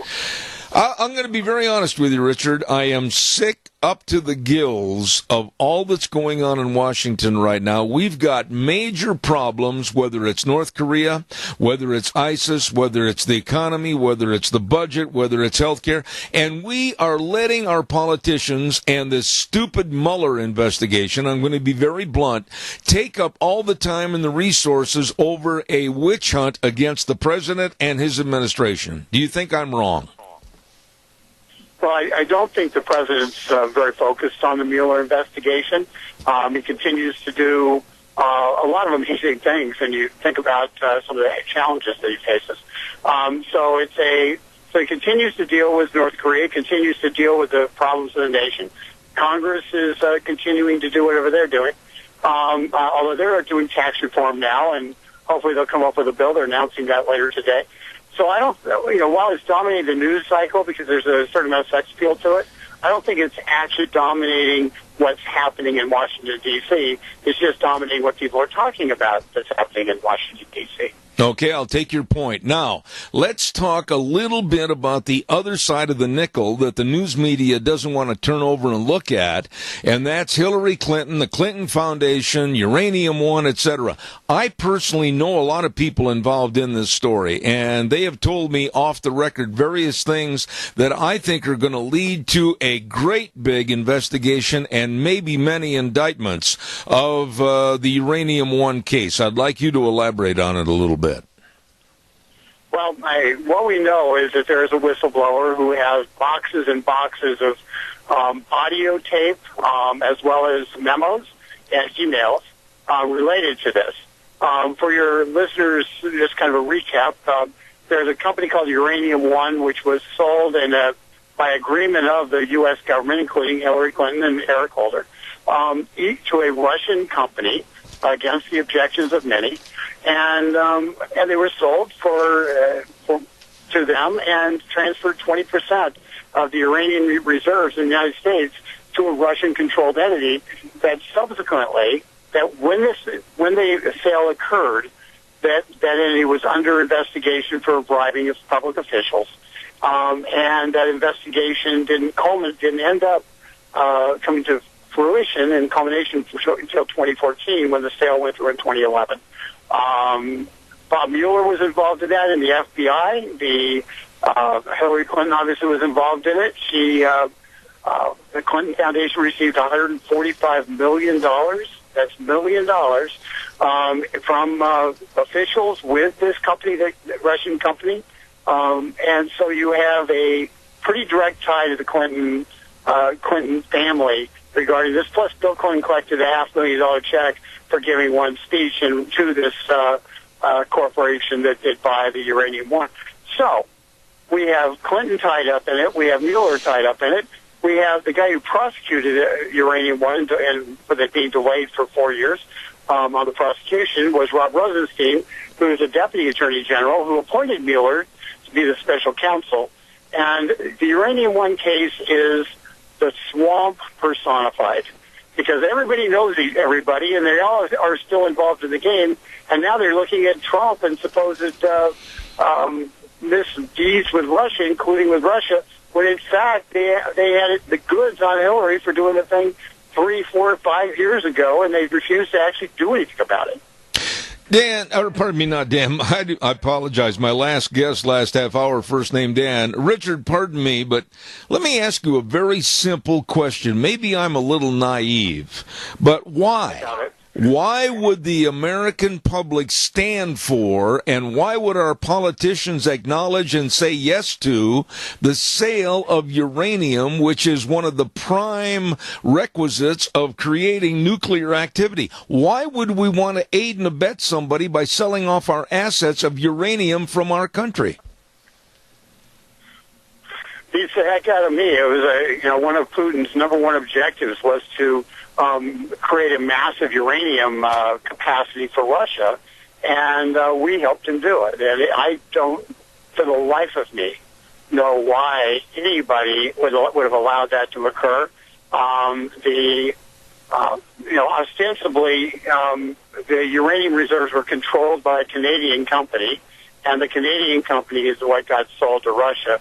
But we had to approve it, and people like Eric Holder and Hillary Clinton were on the panel that actually did approve it. And I, for the life of me, can't tell you what the justification was. I would have voted no. I said that back when this was coming up.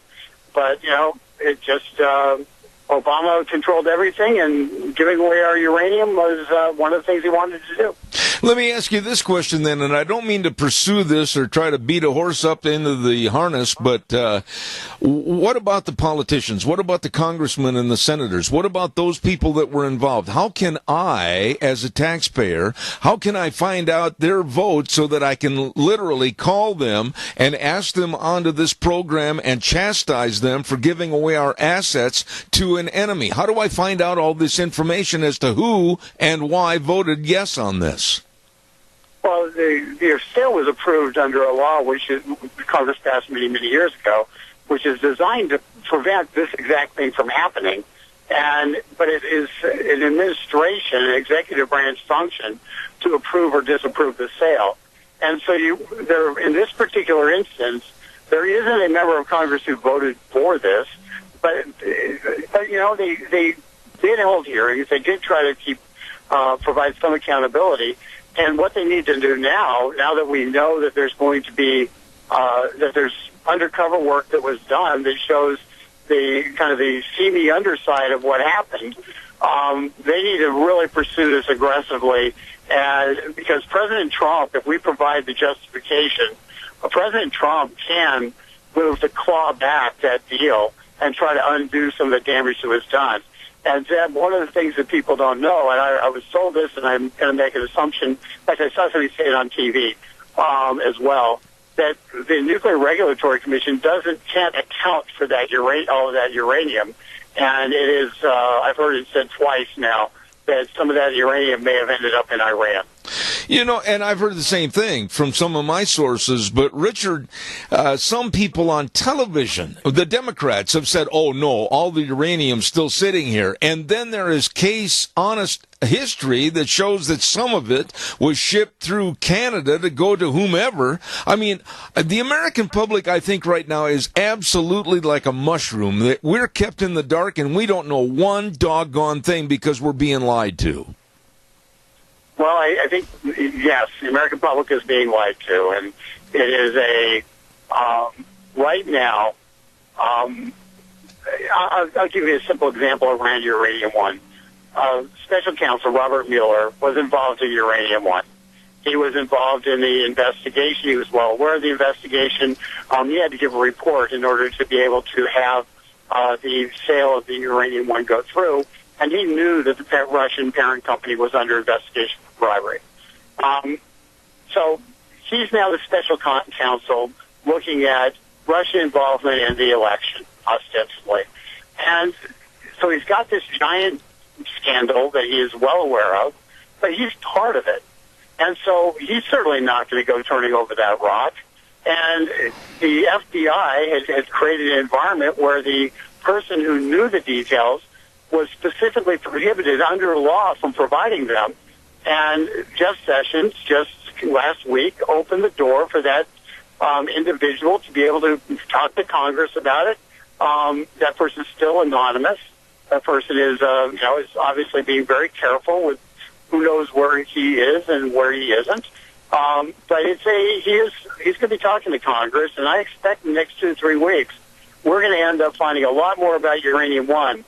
And I strongly suspect it isn't going to look good for Rod Rosenstein, the Deputy Attorney General, and Mueller, the Special Counsel, when this all comes out.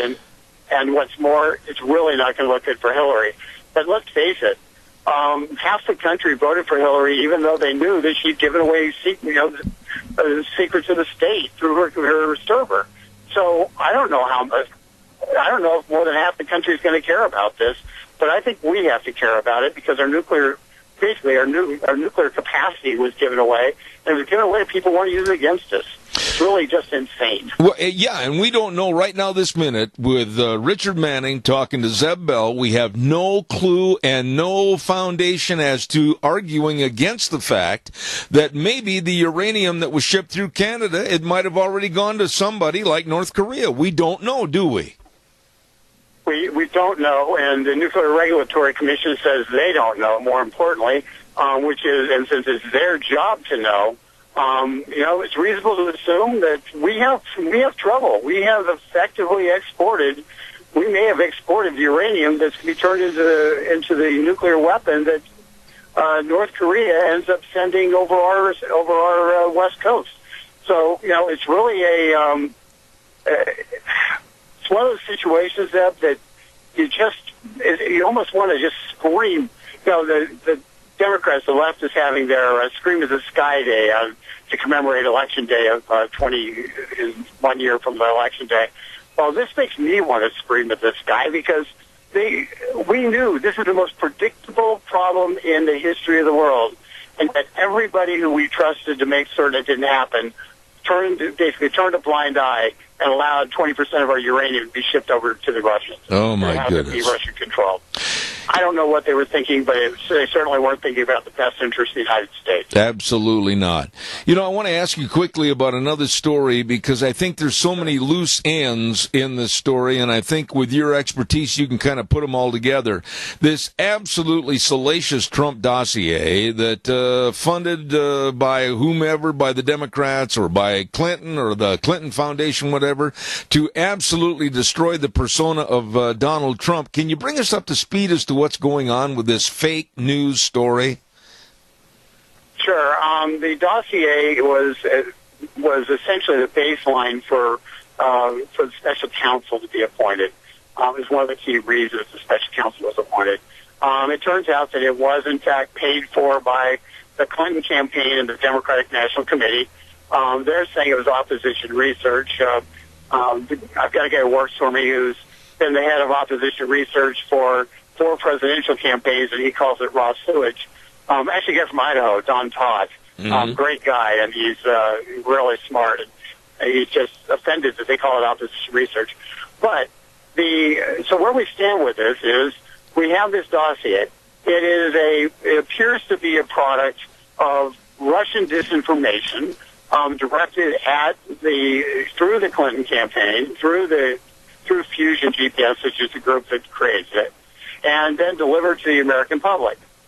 Given the fact that the special counsel, his whole reason for existence is to look at Russian involvement in the election, the dossier should be the first and foremost thing that he looks at.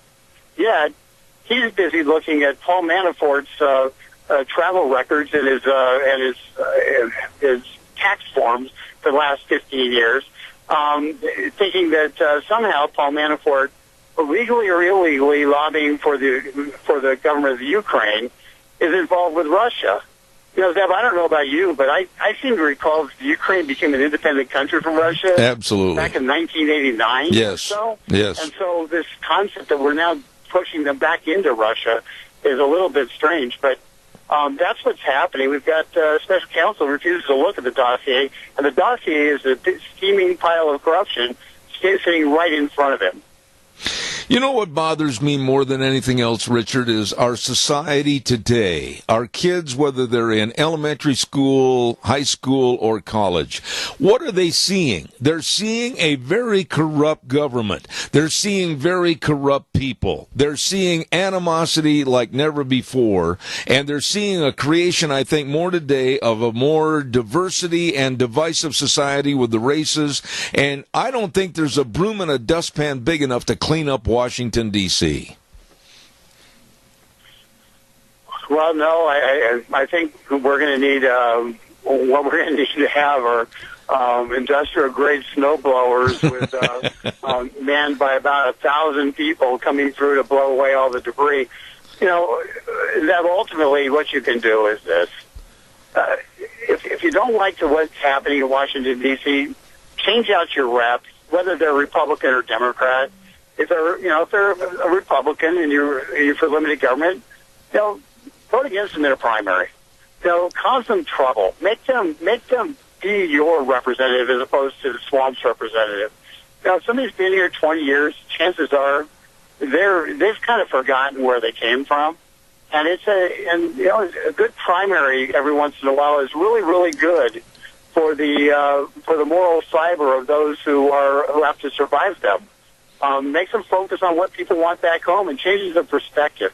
So we need basically every single guy, whether they're a good guy or a bad guy from my perspective, they should have to be appearing a primary right now, because ultimately the primary vote is the one place you can tell a Republican member of Congress that you're not happy with what he or she is doing. Absolutely. And right now, I don't know how anybody could be happy with what these people back here are doing or not doing. Absolutely. Let me ask you this. What about your organization, Americans for Limited Government? Are you putting it out that you're looking for people to become involved with your organization? How can they find out more of what you do? I mean, give us a little explanation there, please. Sure. Well, Americans for Limited Government, we do focus on a lot of different issues that are important that maybe aren't top line in terms of the media talking about it. We write pretty in-depth stuff that people can get, and it's written in a way you can understand. And we try to inform the public. We also spend a great deal of time writing that stuff for people on the Hill, on Capitol Hill, and for people in the administration, so they can see what's going on.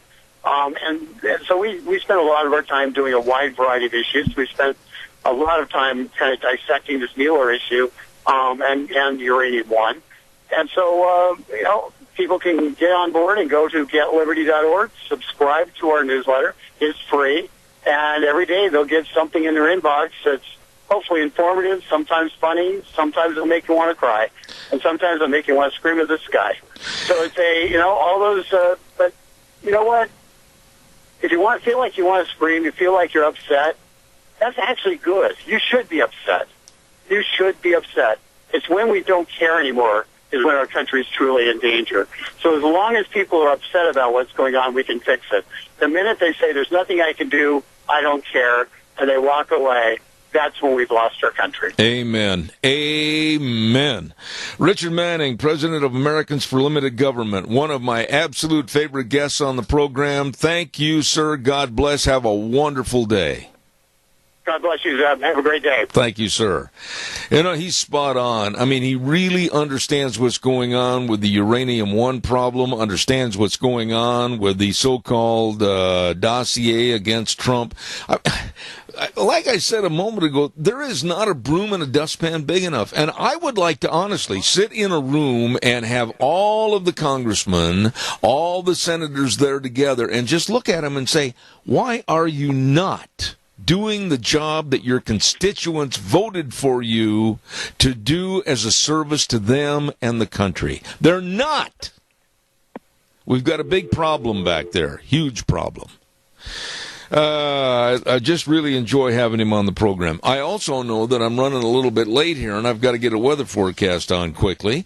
And the weather is brought to you by Phillips, Oaks, Goodwin, Crane, and Company. I know these folks. They do a wonderful job. They provided accounting services to the Mini-Cash area for well over 50 years. Really, really sharp people that can and will help you.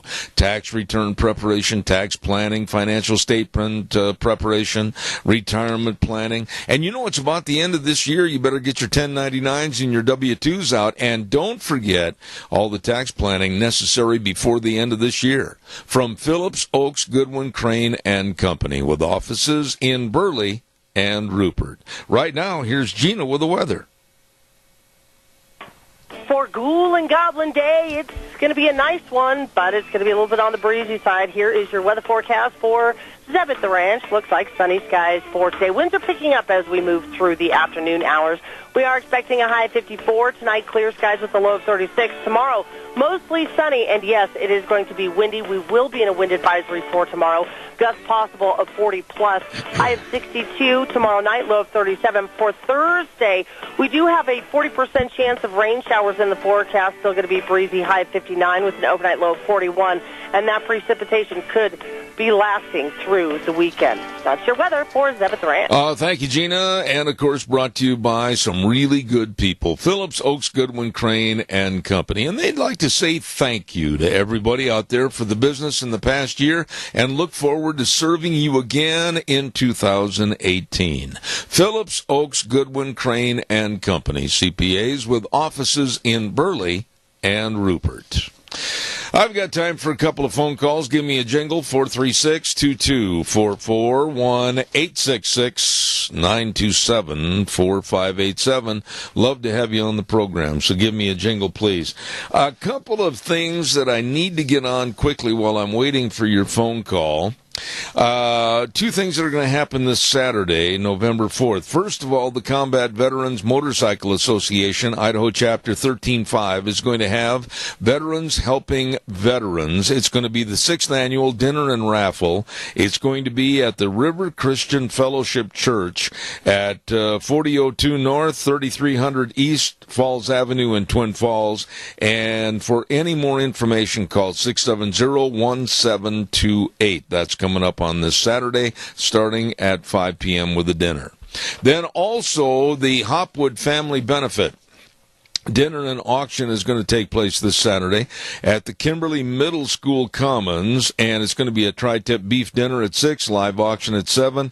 And this family really has gone through the ringer with some health problems and everything, and if you'd like to donate to Carol and Rodney Hopwood, the benefit, go to any First Federal Bank to donate and help out our friends. We know this family, and they're really good people. That's coming up on this Saturday. Caller, good morning. You're on the air. Caller, good morning. You're on the air. Wheels, turn them up, please. Let's go. They should be there, sir. They're not there. Okay, good morning, caller. Evidently, we've got a little problem. Are they there?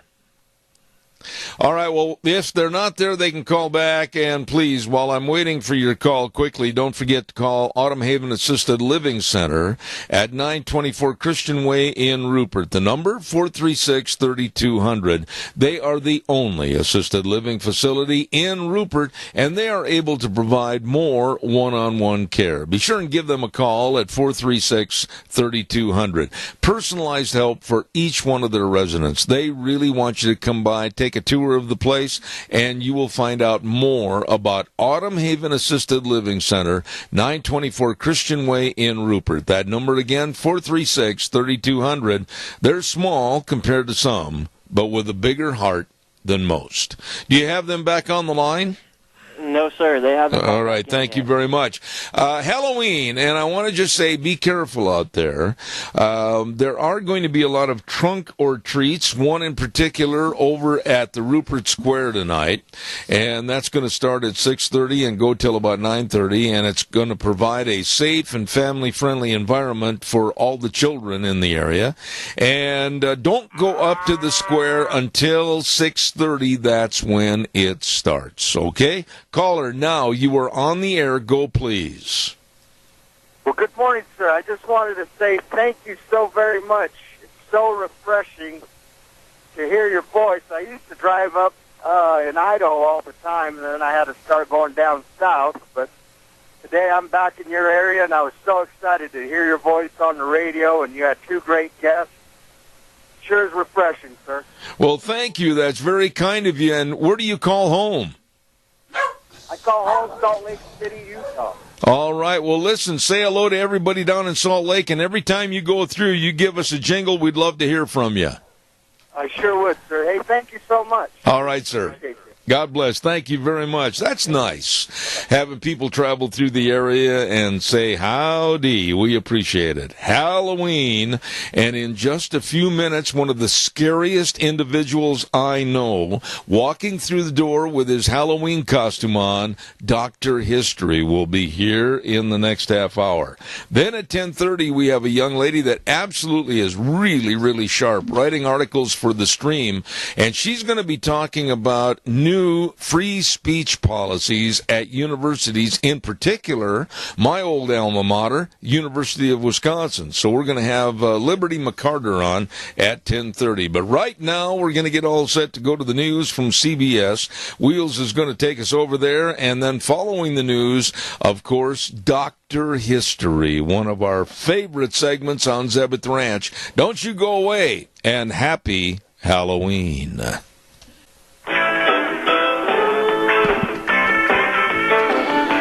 Oh, good morning, and welcome back. Hour number 3. One of my favorite segments ever on my program was and is Dr. History. He'll be coming up in just a moment. Don't forget, Zebeth the Ranch, brought to you by our major sponsor, your Magic Valley Les Schwab Tire Centers, all 7 locations serving you, and, of course, some of our great advertisers like Western Way Services, always at your disposal. Call them at 734-6969. By the way, on Thursdays, don't forget, at 10:10, we've got a segment called Cassia County School Days, brought to you by A Child's World at 1308 Overland and Burley. All the children's clothing and all the baby furniture, the scrubs and the cribs and the top-rated #1 car seat by Chico, it's all there at A Child's World. 1308 Overland in Burley, a family store.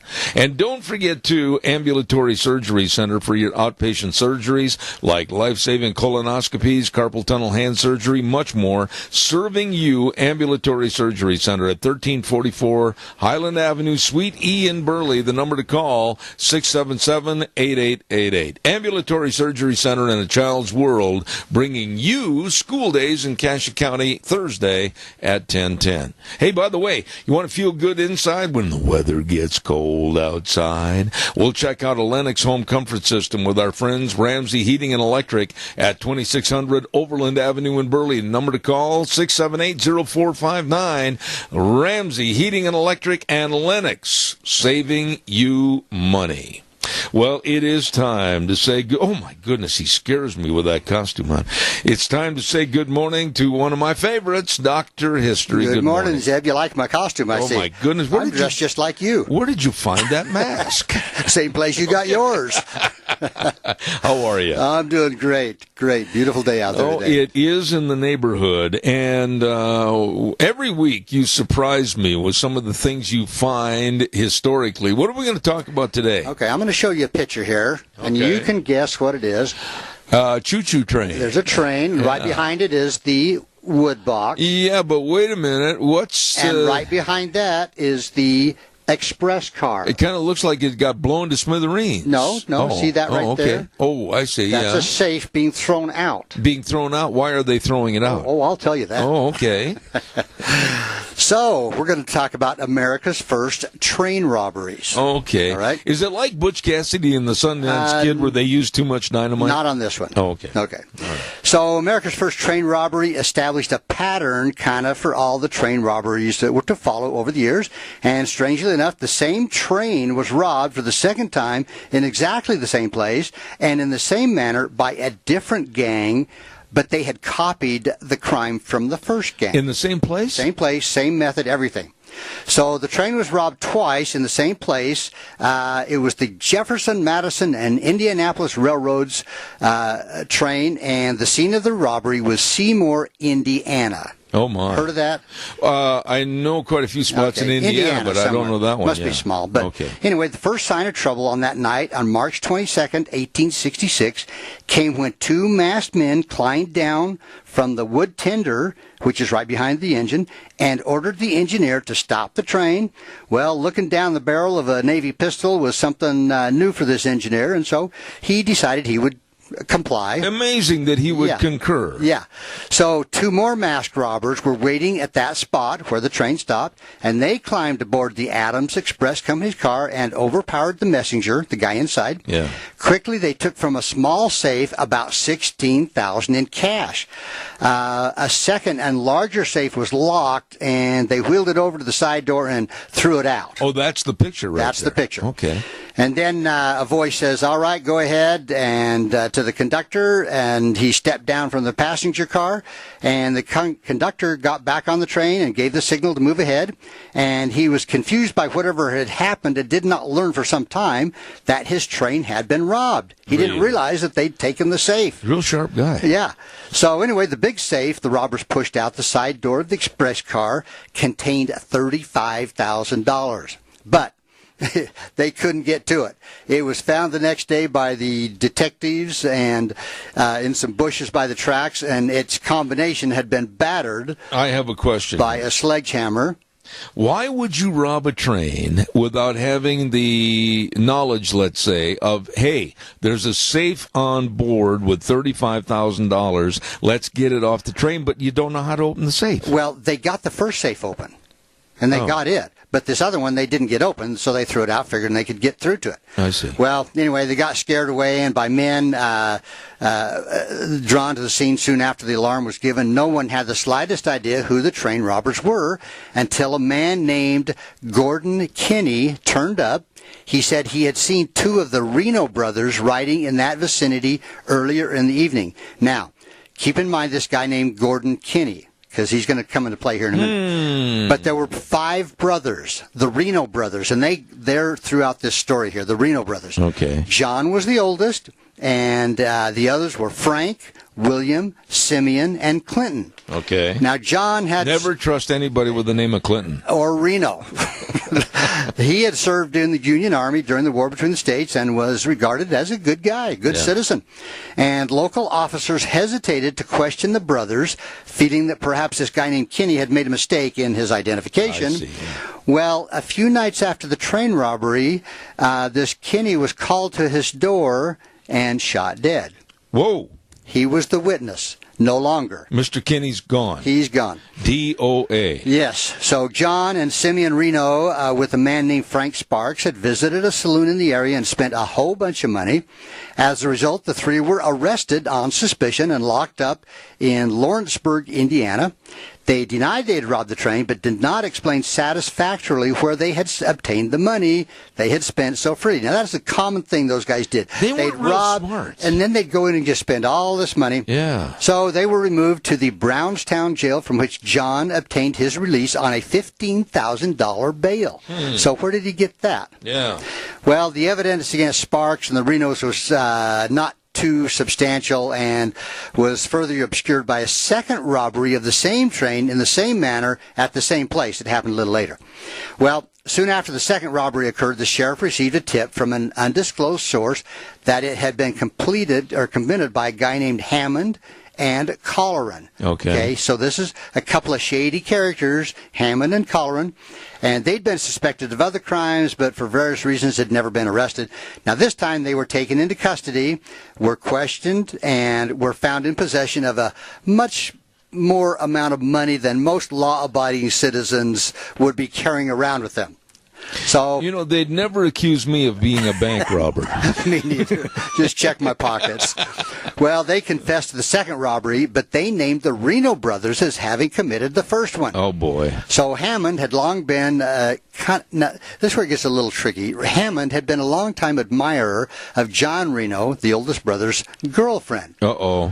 Now, after the second robbery, he had gone to the girlfriend's house to pick her up, and they had planned to elope. Now, wait a minute. Who's this guy? Hammond, the was second train going robber. with one of the Reno's girlfriends. Yes, and then he and her were going to plan on eloping. Yes. This sounds like you might have a problem. Well, okay, here we go. So hiding in the bushes near the girlfriend's house. Oh, I knew it.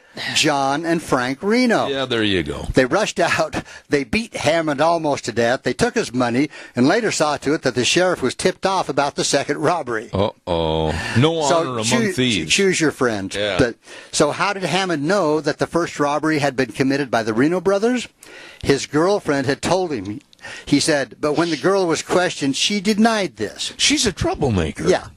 But both Hammond and Colleran were sentenced to the penitentiary, and while the case against Sparks and the Renos kind of hung out, nothing being done about it. Really? Because there was they didn't have really good evidence. Just kind of hearsay. Yeah. So, anyway, in December of that same year, the county treasurer's office at Gallatin, Missouri was robbed by two men of $22,000, and that was more than the Jesse James gang had gotten at one of their robberies. Yeah. Anyway, a few days after that, the Pinkertons arrested John Reno in his home at Seymour. That guy's in trouble again. He is. One of the persons at the scene of the crime, having recognized him, he was quickly convicted and sentenced to serve 25 years in the state penitentiary at Jefferson City. Whoa. So here's the oldest brother now. The oldest Reno. He's in jail. Yeah, he's gone. Okay.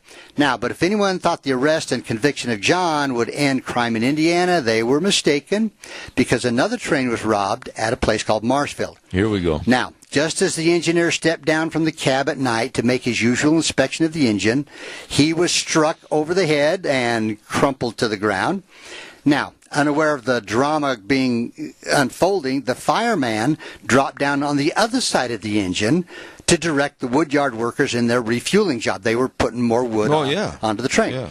Well, as he got down, a fist smashed it. He got hit with a fish. He got hit with a fish. That'll that get hurts. you every time. That will. So a fist smashed into his face, and something hit him from behind. Now, the wood handlers were covered with a gun in the hands of a masked man, and in a twinkling of an eye, there were masked bandits all over the place. The express car was uncoupled and began moving away from the coaches. Oh, it was on a hill. Well, no, they were flat, but they uncoupled all the passenger cars, and they took the express car and the engine down the track away. I see. Okay. Now, Knowing nothing of all of this, the Express manager sat sleeping beside two old-fashioned safes, which contained more than $100,000 in cash and government bonds. So he was asleep in the Express car. He didn't know anything. He's in the car. Yeah, he's inside. He's the guard. And he's rolling down the tracks. Yeah, and he doesn't know that, anything's going on. Anyway, the robbers forced the express car open. Suddenly, the messenger leaped into action, but it was too late. He was overpowered by 4 or 5 masked men. They beat the heck out of him. Or literally. Then hurled him out of the car and over an embankment. You wouldn't want to be one of those guys, right? Did he live? Yeah, yeah. But he just kind of got bruised up.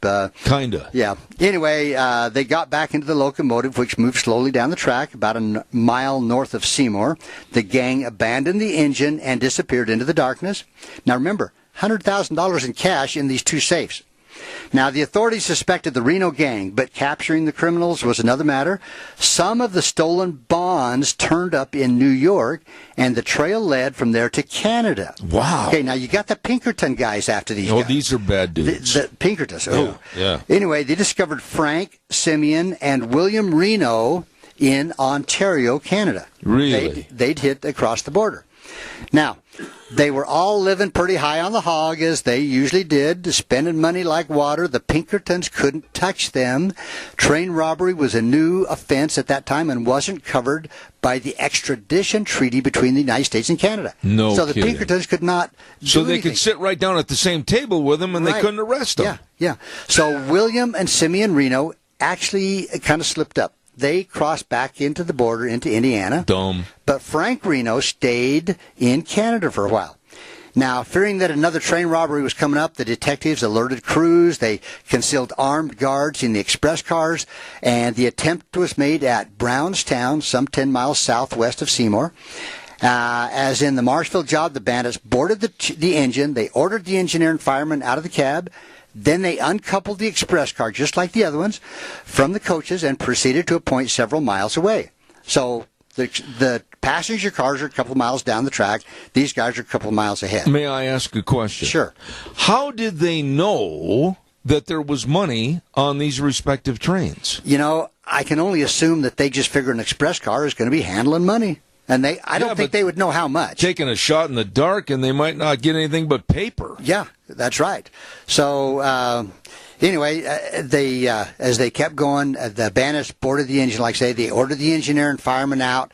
They uncoupled the express car, proceeded down the tracks. The masked robbers were surprised to find the door of the express car actually unlocked, which kind of surprised them. Yeah, really. And they were completely bewildered when the armed guard went into action. So what did he do? Well, I'm going to tell you. Okay. I wouldn't leave you hanging for a time for a commercial. For a time, there was a bunch of shooting going on both sides. The guard was uninjured. The whole gang got away, but one was believed to have been wounded. Okay, so they didn't get any money. They didn't get any money. No. But a few days later, when the officers learned that a friend of John Reno had gone to a doctor to have a wound bandaged, they arrested the man. Got him. And his name was Elliot, so he was part of this Reno gang. Yeah. Well, Elliot identified the other members of the gang. He turned on them. That had attempted to rob the train as another guy named Charles Rosenbaum and Lefty Clinton. There's that Clinton name I told you. Clifton. Oh, Clifton. Okay. Anyway, they were taken into custody, and with Elliot, they were put aboard a train. And about halfway to their destination, the train came to a halt. Members of a posse swarmed into the train. They seized the prisoners. A little later, 3 lifeless bodies were left swinging from a tree near the tracks. You don't mean to tell me right here at this juncture that there was vigilante justice? Call it what you want. Those guys, there was the last train ride they took. But these were members of the Reno gang? Yeah. Okay. So Simeon and William Reno, they had fled. They took off. Well, wouldn't you? But they were captured. Now, later they were taken to New Albany, Indiana, where it was thought there was less danger of mob violence. Well, a guy by the name of Carl Anderson was in the New Albany jail, too. And so these 3 criminals were soon joined by Frank Reno. And when the Pinkertons somehow got John out of Canada. Okay, so now you got 3 Reno brothers now in jail. Were there ever any charges brought up against the vigilantes for hanging those guys? No. Don't know who they were. So anyway, so with the 4 gang leaders under the same roof, 50 miles from the place where the other lynching had taken place, the authorities kind of felt that everything was under control. The prisoners felt safe and tried to bribe the sheriff by promising to tell him where some of the loot was hidden. Well, December 12th, 1868, 3 hours before daybreak, a single coach train rolled quietly into New Albany. This sounds sinister. The locomotive's headlight was dark. And the community was silent. There was only 1 guard at the jail. This sounds like a Halloween story. The sheriff was asleep in his quarters upstairs. The outside guard had just made his usual rounds, sat down by the fire. He heard a noise outside and thought an officer was bringing in a drunk. And he approached the door to open it and was met at the entrance by a party of men who presented pistols. This doesn't sound good. No, and it gets a little worse. I'll bet it does. By this time, the jail was filled with men searching for the keys to the jail doors. The sheriff, who was upstairs, he opened the door to be met by a group of men with guns. And anyway, the masked men fired a few shots, and the sheriff decided he maybe should cooperate. Okay, yeah, good thought. Good thought. Anyway, so they had the jail surrounded, and the sheriff said, "Don't shoot." He says, "I'm the sheriff. Don't shoot." Anyway. Now, one of the gang did fire a shot, and it did hit somebody in the right arm, one of the deputies. But anyway, the threats and pointed pistols did not force the sheriff to divulge the hiding place of the keys. Really? So about a dozen armed men entered the room where Mrs. Fullenlove was in bed and demanded the keys. Sheriff Fullenlove, hearing the demand, called to her. Get this, he says to let them kill her rather than tell where the keys were. Wait, whoa. Stop. All husbands need to listen carefully to what mistake this man made. He told the bad guys, kill my wife. Kill the wife. And don't tell the guys where the keys were. And then he told her not to say anything where the keys were. Right. How long did that marriage last afterwards? I don't know. It doesn't say. Anyway, they finally found the keys. So, without killing the wife. Anyway, the first... I bet she was real proud of this guy. Yeah. Anyway, the first victim dragged from his cell was Frank Reno, and the mob placed the fatal noose about his neck. The rope was made fast to the iron pillars from the platform around the second tier of cells. William Reno was next. He was hanged alongside his brother. Simeon Reno desperately fought the mob, knocking 1 or 2 of them down before he was overpowered and left suspended. Charles Anderson, the last strung up, begged for the privilege of praying, but that was denied. I see. Anyway, when the mob left the jail, they locked the door, and they went over to the depot. They got back on the train. And they left on this train just rather quietly. Anyway, the news spread like wildfire. It was estimated that there were from 75 to 100 men in this group. That were on the train? This vigilante, but they were never determined who they really were. Really? So John Reno, who started the whole thing, served out his 25 years, came out of prison. His friends and family were all gone, and he simply disappeared. So easy did the great American institution of train robbery come into being, and it set a pattern for a whole generation of outlaws. Let me ask you a question. Who were the 2 guys, the 2 Reno brothers that they ran away? John Reno and who? Let's see. Now, I'd have to look. No, but 2 of them got away. For a little while. Yeah, for a little while, but then they were caught later. Yeah. And they were lucky that they got caught by a fairly decent bunch of people. Yeah. But eventually they all met their demise. At the end of a rope. But hey, they made a lot of money and had a lot of fun for a little while. You make it sound so easy. Yeah, well, it was. It's that word you used of being suspended in midair. That doesn't sound real good. Well, there's a lot of stories about hangings that took place. Yeah. And in some cases... That had to be a gruesome way to die. Well, I would think so because, for example, Blackjack Ketchum, I've told you his story. He was to be hung the next day, and the night before they tested the gallows, make sure it worked, and they hung a couple of sacks full of sand in it to make sure it worked, but they didn't take the sand off the rope. So the next morning, when they hung Blackjack Ketchum, the rope had been stretched a few inches. I see. So when he hit the end of the rope, his head popped off. You know, this is what I like about you. Just before our dinner hour, you always come up with something like that. There's some interesting stuff. Yeah. There was another one, a hanging, where nobody wanted to actually pull the lever. Really? And so they had a system of a pipe with water and a lever and a this and a that. And somebody started anyway, it finally tipped something to where the gallows dropped and hung the guy. No kidding. So, you know, you ought to talk about that on one of these Dr. History segments. You think so? The punishments of the old days against the bad guys. Yeah. Yeah. Well, there you go. You would have thought that they'd have had more concrete ways to rob trains without getting hung. But, you know, I think a message was delivered. I think it was, too. Yeah. I'm going to deliver a message now, too. Okay? Stand by. I'll be right with you. Don't forget John Anderson running for Burley City Council for a 4-year seat. John, of course, a mayor of Burley for 8 years, and now wants to return to be on the City Council of Burley. His main goal is to keep Burley a great place to live and raise families. John really is concerned about water rights for the city, and he knows that water is number one for this area, and he wants to serve you as a city councilman on the Burley City Council. John Anderson for City Council. Vote next Tuesday. Paid for by John Anderson for the Burley City Council. Also, I want to remind everybody about Mr. Ralph Carlson. He is also running for the City Council. He retired and moved back to Burley, and he just loves the city, and he has an understanding of how businesses work, and he understands that this area is growing, and he wants to be a part of the City Council to help Burley with the many challenges of zoning restrictions, utilities, street and recreational facilities. Don't forget Mr. Ralph Carlson, candidate for Burley City Council, wants your vote on November 7th. Ralph Carlson for Burley City Council, paid for by Ralph Carlson for City Council, Ralph Carlson, Treasurer. There we go. Now, we're going to take a little break and send it back over to our main studios. I'll be back in about 3 minutes.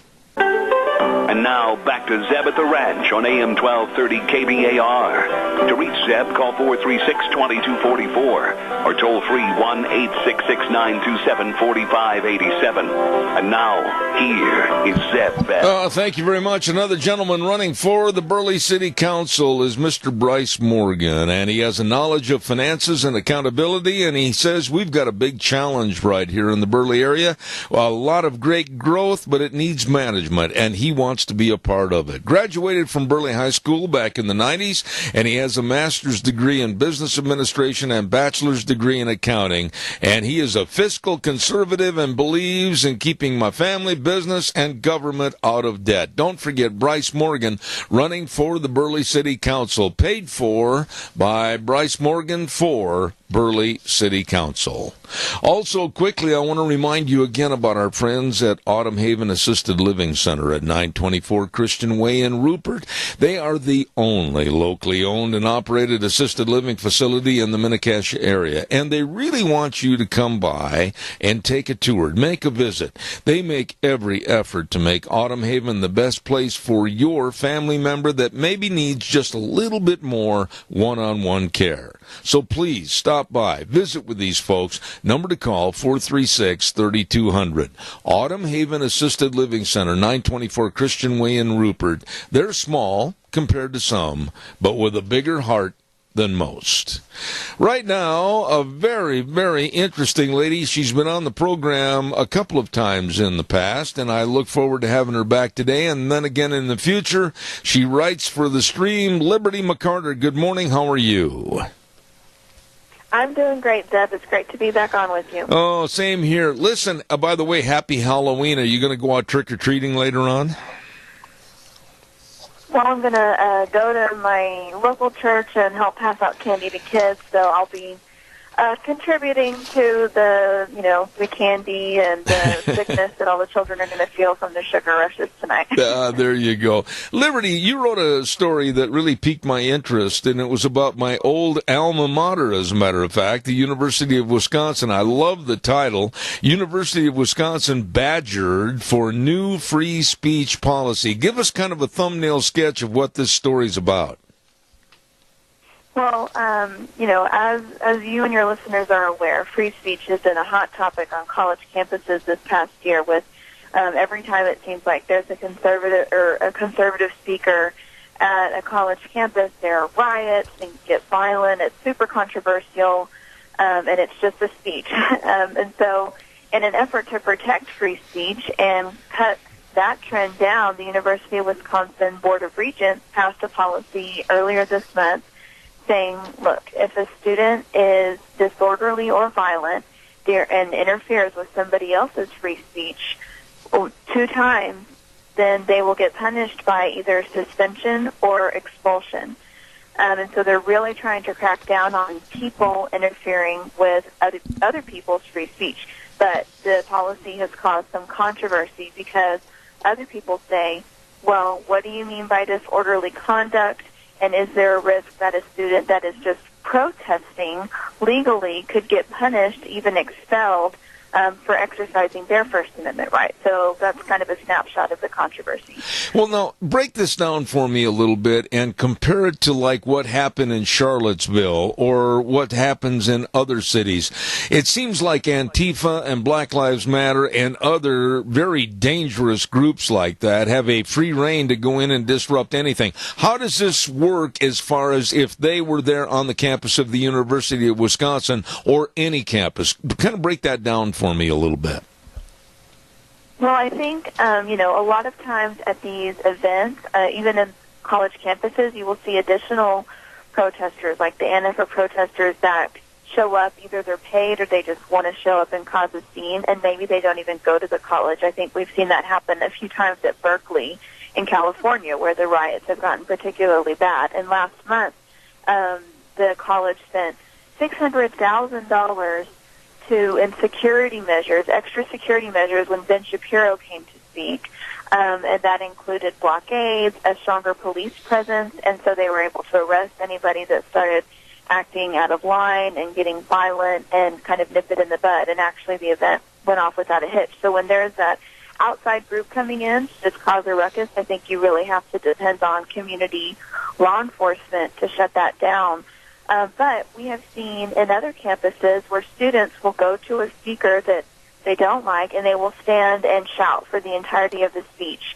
And the speaker will have to move locations. And earlier this year in Vermont at Middlebury College, we saw where students actually got violent with speakers and professors, and one professor even had to go to the hospital. And that wasn't outside protesters. That was just college students getting disorderly. And so I think that those college students that just act that way on campus, not the outside protesters, those are really the ones that are going to be affected by this policy. Let me ask you your thoughts. Now, you wrote the story, so you know the ins and outs of what's going on with this. Are you in favor of this, or do you disagree with this?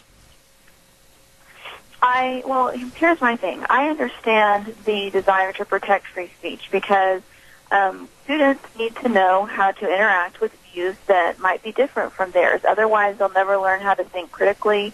They'll never learn how to articulate their own arguments more effectively because they don't understand what the other side says. So I think we should encourage students to listen to a diversity of viewpoints because it'll make them better critical thinkers. However, one of the critiques is that it's not super clear what defines disorderly conduct. And so I do understand, where the critics are coming from, saying, okay, what if a student just says boo, during a speech, which is normal kind of for speeches, but then somebody on that particular campus and the administration construes it as being too disorderly, and then, that student gets suspended. That's a pretty severe punishment for just saying boo during a speech. So I think there are already laws in place. You can't be violent, because that's against the law. The police need to come and actually enforce that. And the free speech is protected by the First Amendment. So I think if we want to solve this problem, you have to start educating kids. Stop coddling them. Stop giving them safe spaces on campus where they can go and color and cry. Actually teach them from a young age what it means to think critically and have a reasoned debate about something. And so that's more of a long-haul approach, but I think we can add these policies in the now and maybe help a little bit, but ultimately it won't solve the problem if kids are being raised to not even understand what free speech means. Liberty, I don't want to get off the rails here, but I'm an old man. I went to the University of Wisconsin a long time ago, and I cannot imagine if you had, at that time I was at the University of Wisconsin, safe spaces or places to go color or places to go cry or people that were going to be psychologists that are going to come by and put their armor on your shoulder. I can't imagine how we have been wussified like we are today. Your thoughts? I completely agree. And, one thing that is scary is that there was a column of a couple months ago, I think, in the New York Times, you might have seen it, where the author was actually arguing that speech is violence because of how it might make somebody feel. And at Ben Shapiro's speech at Berkeley last month, I mentioned a minute ago, some of the protesters were holding a big sign saying that speech is violence and that, this is kind of the argument among college students today, that it's okay to respond to violence with more violence. So if you follow that train of thought, kids think that they're being attacked when they hear an opinion they don't like, and then they justify it in their minds to go ahead and attack back. And I think that's why you're seeing all this violence on campuses just because there's a conservative speaker. And so that's very dangerous. And one book that I'll recommend, I don't know if you talked about it on your show, but Senator Ben Sasse, The Vanishing American Adult, he really delves into this problem of how kids are not being raised to think critically, and they can't even handle differing viewpoints. And it's a very big problem in our culture. Okay, but now you and I, let's talk about this a little bit because you're an excellent writer. You put together a very interesting story, but we've got to have some answers. Does it start in the education system? Does it start in the grade schools, kindergarten, junior high, wherever? Does it start with a kind of a teaching with the administration and education facility to the parents? I mean, I have never in my life, and I said earlier, I'm an old man, I've never seen such a wussified society that's being perpetrated by parents, school leaders, and politicians. I think that there are two, the problem goes deeper, but for real quick, there are two things, I think. Starting early on, even in elementary school, we're starting to see this culture of, oh, you can't say that to Johnny, Johnny thinks he's a girl, blah, blah, blah, because it might hurt his feelings. Obviously, we don't want to raise our kids to be jerks or bullies, but I think there is a kind of growing culture in the public school system of this kind of idea of overly offensive. It's everybody's worried about being offended. And instead, kids just need to be raised, be nice, respectful, but you don't have to always be walking on eggshells, afraid of who you might offend, because if you offend somebody, it might be hate speech. That just gets, that makes people way too sensitive. And then in colleges, an overwhelming number of the faculty are liberal. And so I think that's a problem in and of itself, because from the time kids go off to college, they're not even being exposed to other viewpoints. And then on top of that, the colleges provide them with the safe spaces like you talk about. So when they hear a conservative speaker come to campus, maybe it's the first time they've ever heard of a real live Republican, and so they don't know how to react. So I think we really kind of need to balance it out in academia, and more conservatives need to go into that field so that it's more of a level playing field. Well, again, I'm going to jump off the rails a little bit. Besides, it's my program, so I guess I will. But I'm going to ask you this. I'm basically going to make a statement, and then you follow up with it. I think one of the biggest problems we've got in society today is that men are not men, and women are not women. And we don't have the ability to treat each other with respect because we've lost respect for ourselves. The male gender is being diminished in every aspect of life, whether it's on television, whether it's in sports, whatever. Oh, Johnny, you don't have to do this. Ladies, with the feminist movement, they're not allowing men to treat them like women. And I think until we realize there are only two genders that God created, man and woman, and let's start treating each other with civility and respect. Yes, I think you're exactly right, and I think this goes all the way back to the sexual revolution, and it's actually harmed both men and women far more than it's helped anybody, because, on the one hand, you have people decrying sexual assault, for one example, liberal feminists, attacking this rape culture that we supposedly live in. And then on the other hand, when Hugh Hefner dies, you celebrate him. And it's the same people. And you say, okay, so this guy, it's okay for him to objectify women. And that's, we're all praising Hugh Hefner. But then when a guy over here objectifies you, now you're mad. Where's the disconnect? You can't have both at the same time. And I think another problem with the more recent waves of feminism is that women are so focused on trying to do everything a man can do. And I'm all for women's opportunities and employment and all of that, of course. But I think when you erase that distinction, then women are actually hurt more because they're not able to succeed. I wrote an article recently about how women consistently push themselves to define success by men's standards, financially and in the work and everything, but women's brains are different, and a lot of women report more happiness when they follow kind of a different path.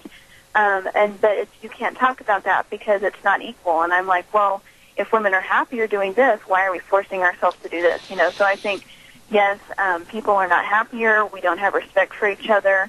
We just objectify everybody and then at the same time try to act like nobody's different instead of just recognizing that, men and women are both awesome and equal in value, and we can celebrate our differences. And my contention is, and always has been, and I'll stand toe-to-toe with anybody on this, God did not make mistakes. It's men and women in our society, and we've got to get back to that premise of respect. I completely agree. And, I think it's very clear in the Bible. He created men and women in his image. And so, there is obviously effects of sin in our lives. So we see sickness and disease and evil in people, but you don't see cats giving birth to dogs. What I mean? So the order that God put in place in creation is still there. So people are still created as men and women. And yeah, you might suffer cancer because of the effects of sin, but you're not going to be born into the wrong sex because that's not the way creation works. Absolutely. And that's not how God's laws work. So absolutely. Definitely. And I think that whole confusion has just led to people being disrespected, and it's hurting people. But if you talk about it, you're the one that's called a bigot or hateful when you're really just trying to say, hey, this is what works best for humanity. One quick thing, though, Liberty, and then I've got to let you go. I'm running out of time. But the left, they come up with such insidious statements like over climate change.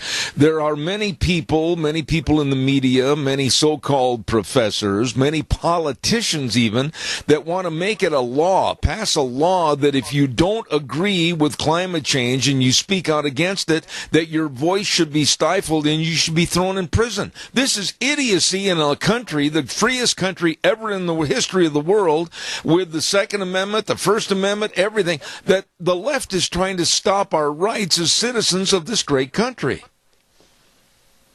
Yeah, it very much is a pick and choose. They say that conservatives are science deniers because they question a lot of the, premises, the whole climate change movement. And then they go and say, oh, you can switch your gender and you might really be a boy on the inside even though you were born a woman.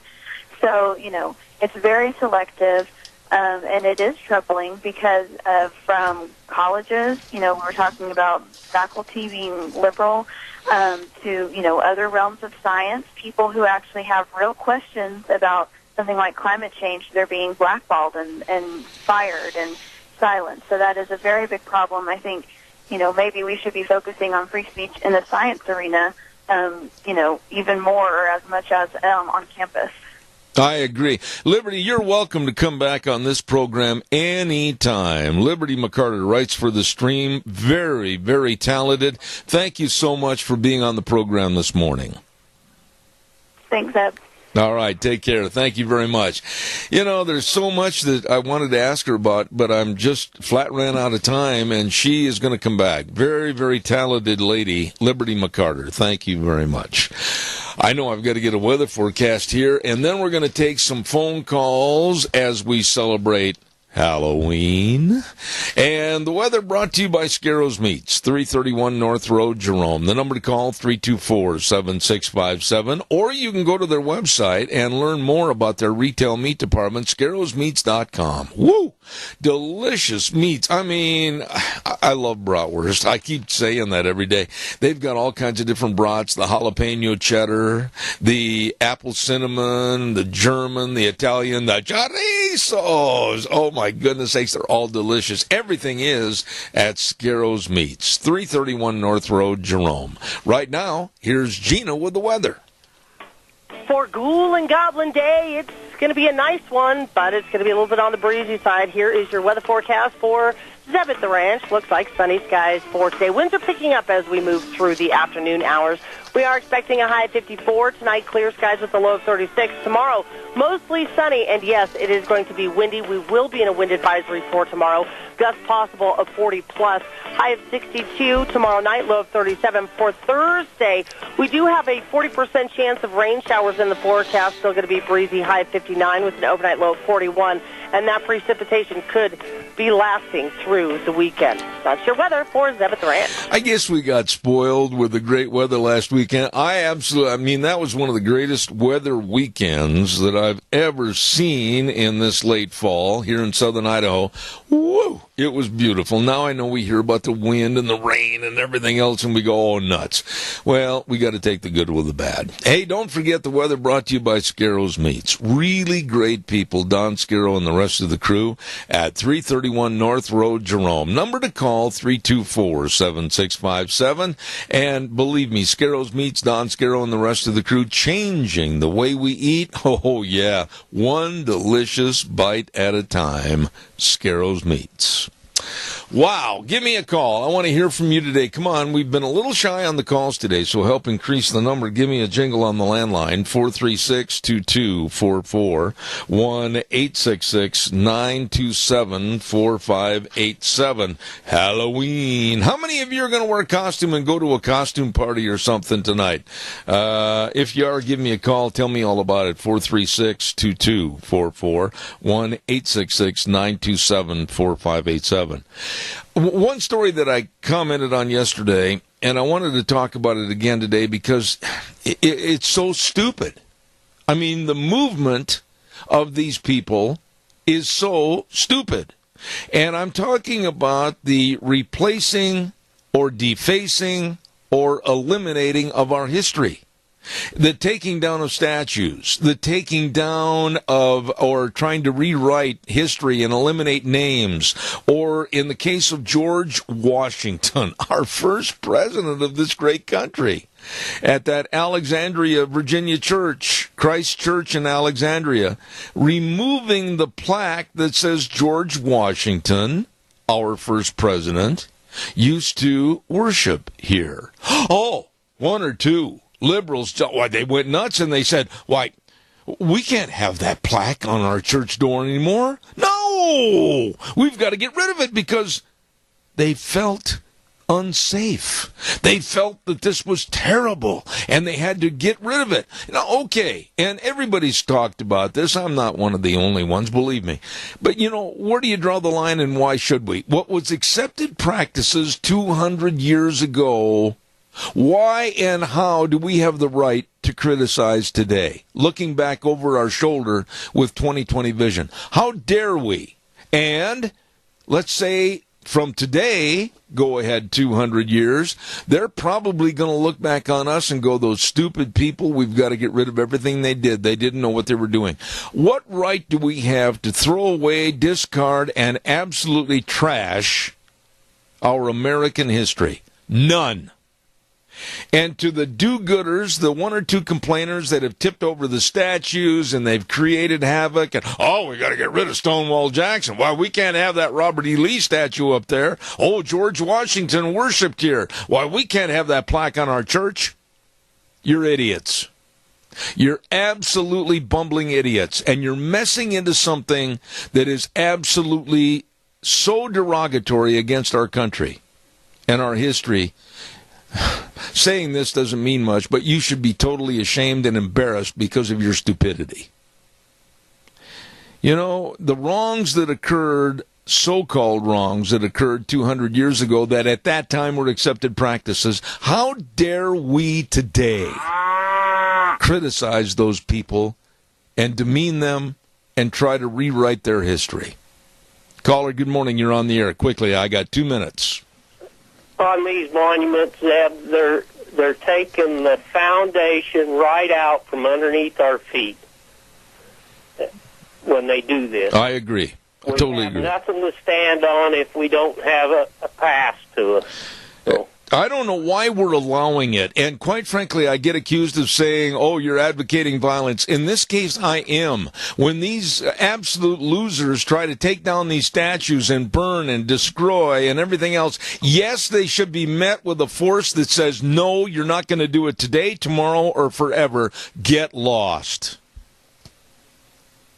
Well, those people aren't building the foundation for themselves, so they're going to have nothing. I agree, Earl. Good to hear from you. How's everything up on the mountain today? Well, I'm digging in for the winter. Okay. Well, I'll tell you what, you're a smart man. Thanks for calling in this morning. God bless you. I'm wondering how I'm going to dig out for the summer when it comes next. Okay. Thanks, Earl. God bless you, man. Thanks. Question mark. See you, Zeb. You bet. Take care. Hey, don't forget the fall tire sale going on at your Magic Valley Les Schwab Tire Centers. I've been telling you about this. It's a big, big deal. All your passenger car tires, pickup and SUV tires, you better get in there at any one of the 7 locations in Magic Valley serving you. Where doing the right thing matters at your Magic Valley Les Schwab Tire Centers. Oh, these are good people. I know all of them. Really, really good people. And, of course, the best in brake service with highly trained brake technicians. Oh, yeah. And front-end alignments. You don't want to be going north and actually have the tires headed south. Front-end alignments, shocks and struts, batteries. I mean, it's all there for you with people you can depend on. Lane and Rupert, Dave on Blue Lakes and Twin, Mike and Buell, Mike and Jerome, the Twist family and Paul, Daniel on Pole Line in Twin Falls, and, of course, my old buddy Randy on Overland and Burley, your Magic Valley Les Schwab Tire Centers. Yep, we're doing the right thing matters. What do we got cooking for tomorrow? Well, we are expecting, and I say that with reservation because you never know who's going to be there and who's not. We're expecting Dave Bego in Indianapolis, Indiana. We're expecting J.R. Strunk's going to be here. Hey, I like that guy. And we're hoping that we can get Dr. Dennis Durrell from back east talking about health care. And lo and behold, Kim Lee of Lee Family Broadcasting is going to be on the air with us also tomorrow. So we got a lot of things to talk about. And we'll welcome your phone calls. So, Zeb at the Ranch for today. We're going to wrap it up, put it back in the box until 8:06 tomorrow morning. Don't forget, we're on K-Bar, 12:30 a.m., and then streaming live all over the world on ZebBell.com. And remember these words. The way things were are the way things ought to be. Have a safe, sane Halloween.